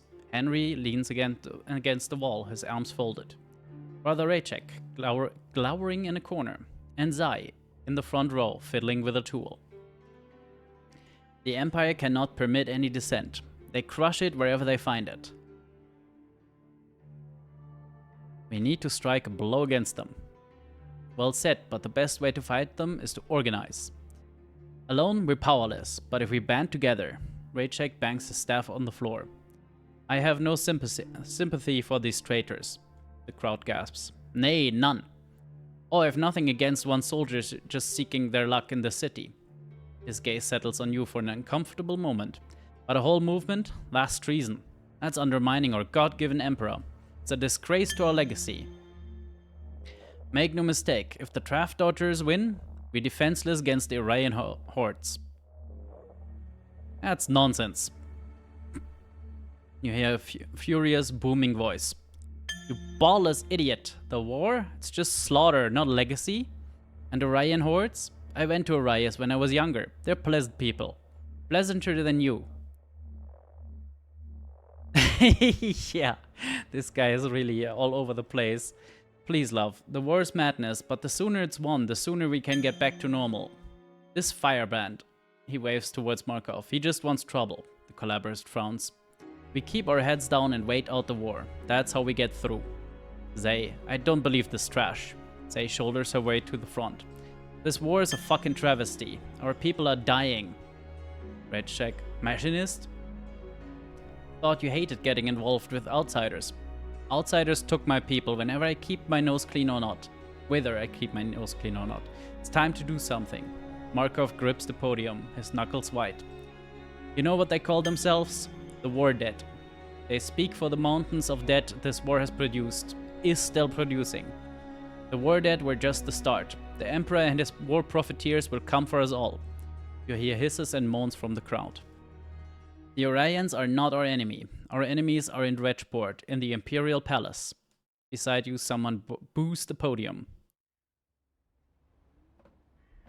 Listen to him. He's a damn Orion lover. Have you no faith in the Little Father, the pillar that holds up all our hopes? I have none. Get off the stage.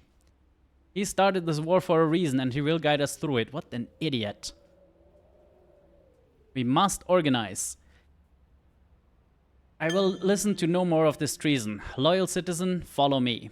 Raycheck steps through the crowd, trailing followers in his wake. Do not give your power away. But the crowd has mostly gone. The applause is lackluster. Damn. I guess if you agitate more and gather enough of this, you might have more success here. What's the priest's problem? Well, he's a priest. And a god emperor will always be a problem for priests. Nothing is dearer to him than his holy book. Which means he'll never shake off the people who wrote it. The masses are finding their way. I only hope they're not too late. Across the street, you notice a dozen men of women in a circle. You recognize them, the hecklers who booed Markov the loudest. The center of the group is a hulking figure. Yeah. One by one, he hands each heckler a handful of coins. Unsurprising stuff. Anything we can do about this? Not here, at least. How much money? We have enough money to, yeah, find him. Ooh. Oh, that's good enough. That's pretty fucking solid, in fact.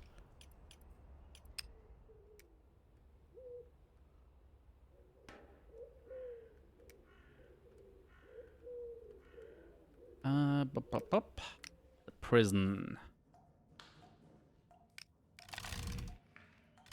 6+ ain't great, but yeah. Then for the last thing of the night, can try and steal alcohol. Sure.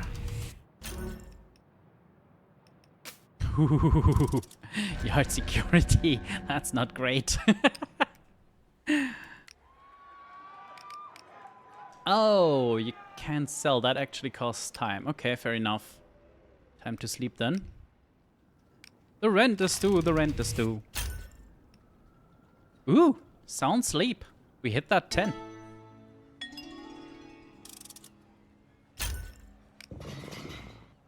Okay. Yeah, I think this is the most solid option at the moment.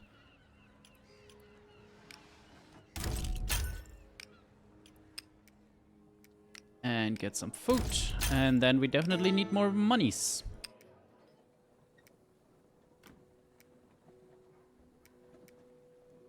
What goals do we have? Right, that.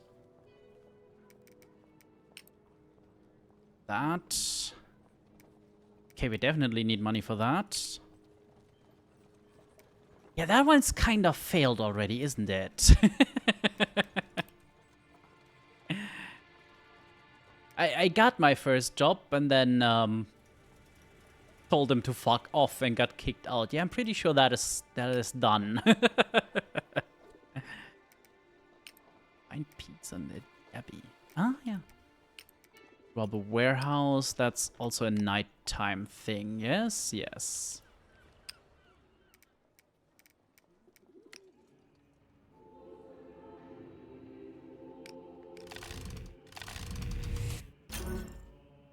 Well, it's progress. I also want to try and fix this thing up more. Ugh. This is never gonna get fixed, is it? Okay, we tried this once. Well, shit. Could be much worse. Okay, then let's try robbing a warehouse. Better.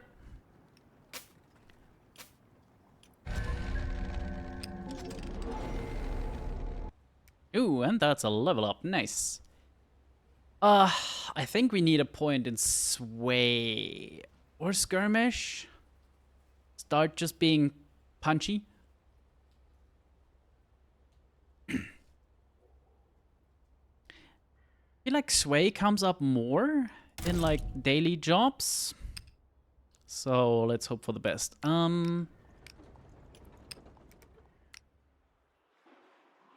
No. Where could I sell stuff?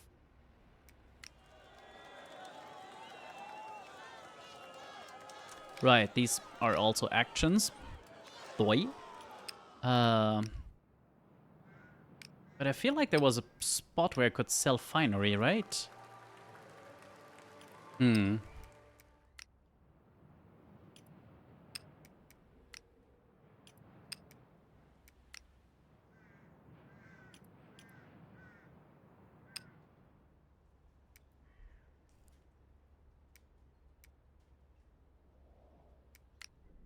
This is just dig up a body, yes. Yeah, Sway comes up a lot. That is a decent point. Look at that, all the Sways, really.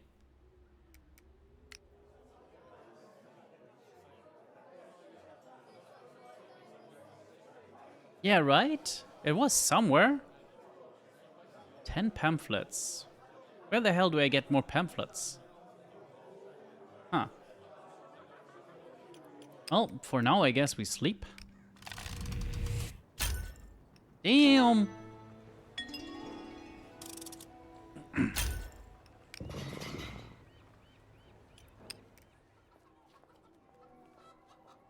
Okay, before we do anything else, we go sell our shit. Which we can't say do at day. I see.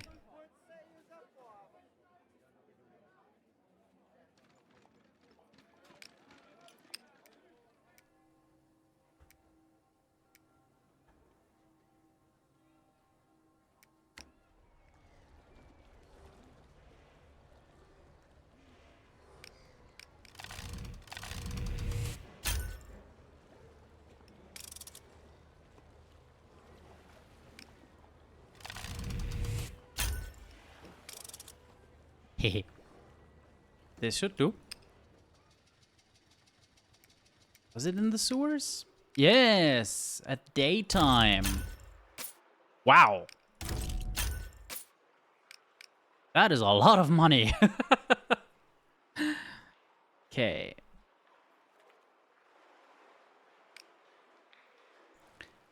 Forged papers. Cover your track. My wanted level is not that bad at the moment. Don't feel like we need any of this.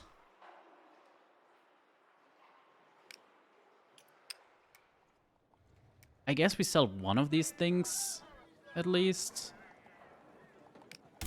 Oh, no. Right, nighttime. Idiot. God damn it. Oh, well. Ugh.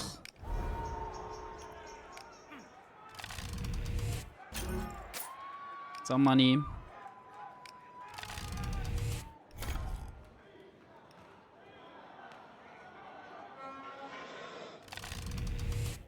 Jesus. Okay, there's no point in pushing yourself on this, is there?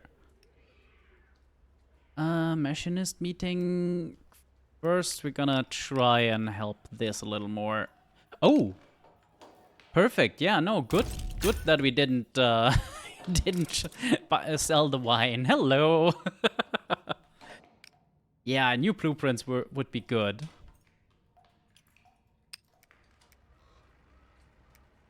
Excuse me.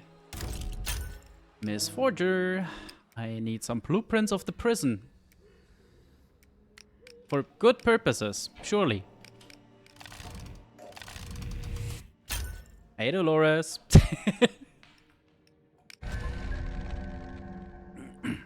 You scale the wall and glance around.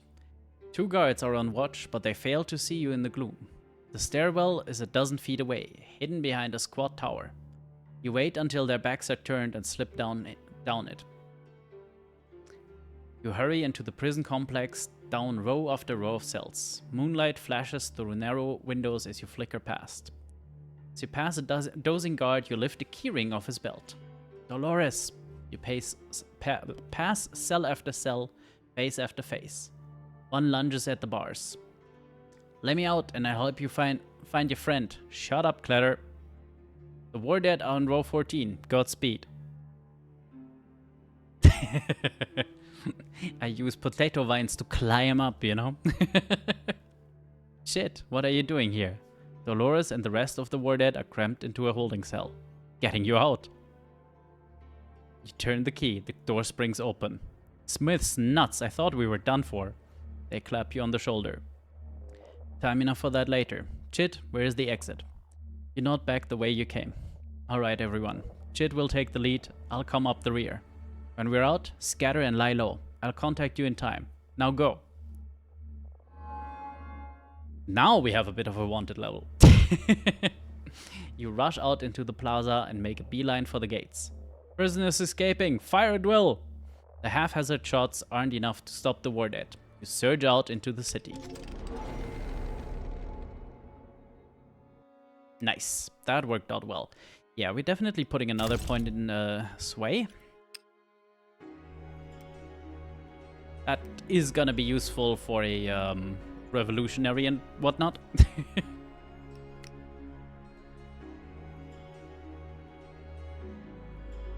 Har har har. As you pass through the crucible, a girl hobbles up to you on one of Zay's metal legs. Wait up! Hey, we match. You pull up your trouser leg and show her your prosthetic foot. Not bad. Zay says I have to keep it oiled and dry. Take care of it. Machinist meeting, the Arclight. Zay wants you there. I'll be right there. She hurries off, loping toward the archlight. You follow. The place is packed.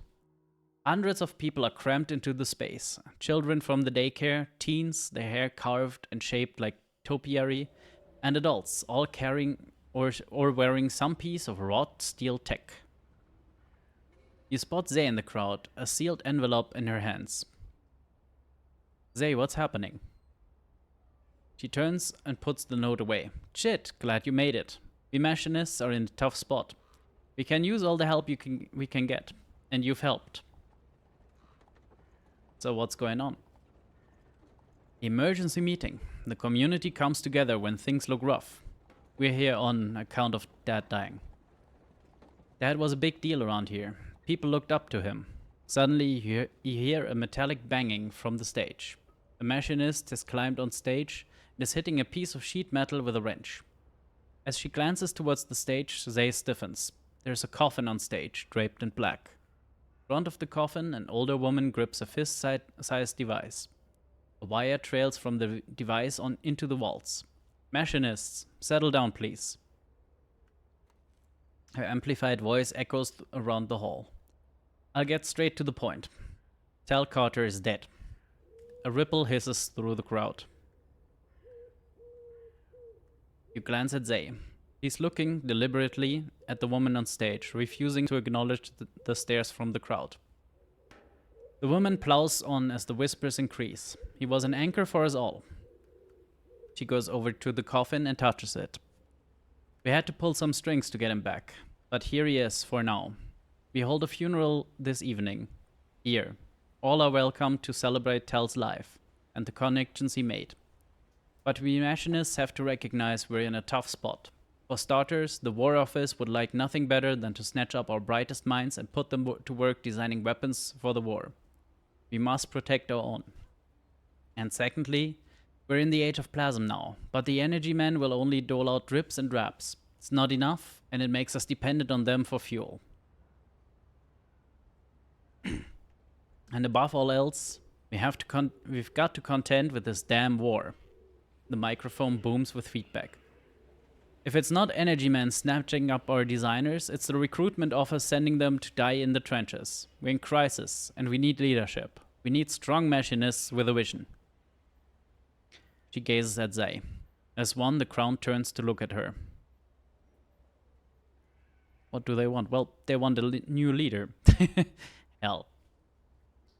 She stalks on stage, grabbing the microphone. My dad was a legend.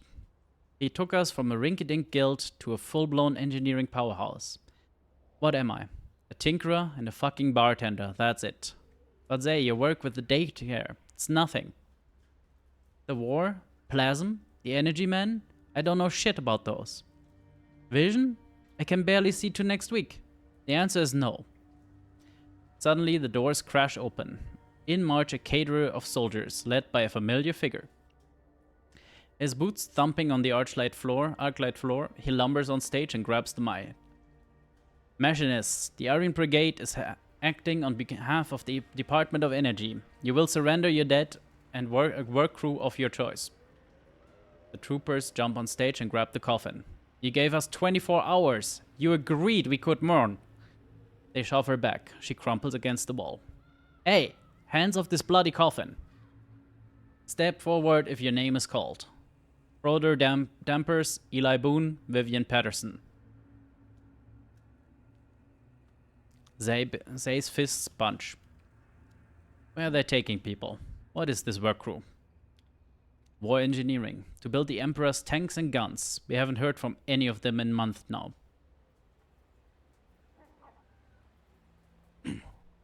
Who are these troopers?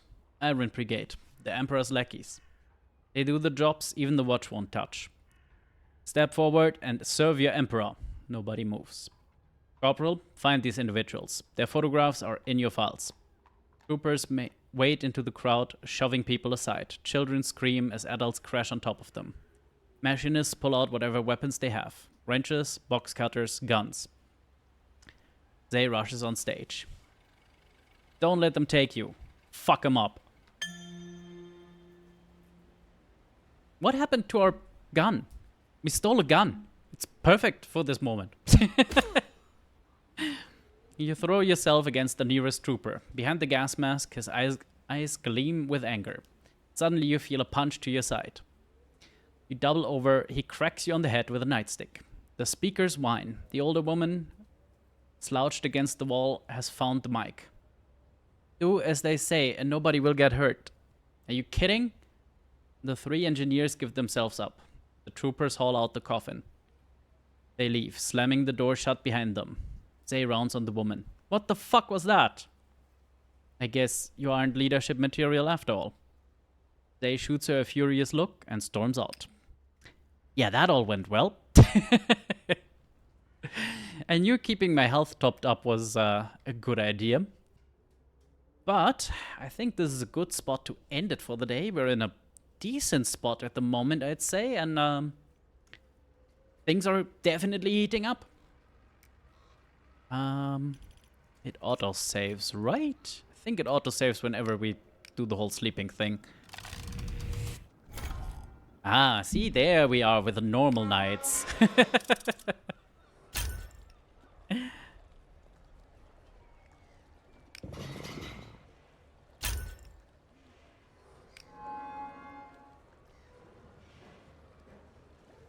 Oh, if it's above 20, it rises automatically. Right.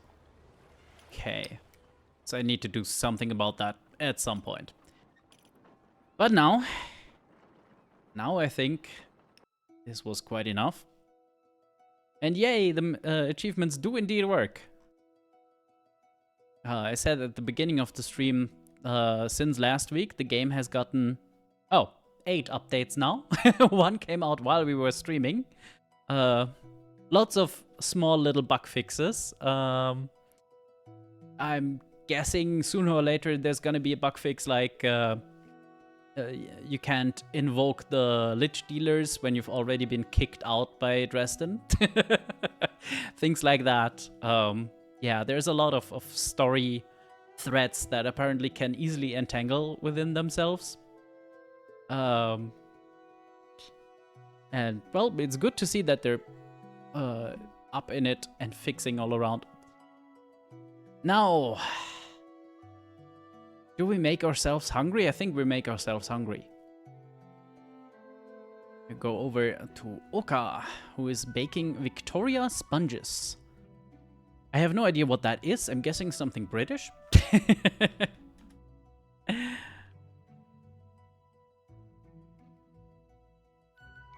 I hope all of you have had and will have a lovely Sunday. German sponge, fair enough, yeah. Thank you everyone for being here, for lurking, for chatting, for watering the potato, and for stealing all my cookies. Ain't that right, Roy? I shall see you all, well, in all of the various streams, I guess. Have a good Sunday rest, good start in the new week, and bye-bye.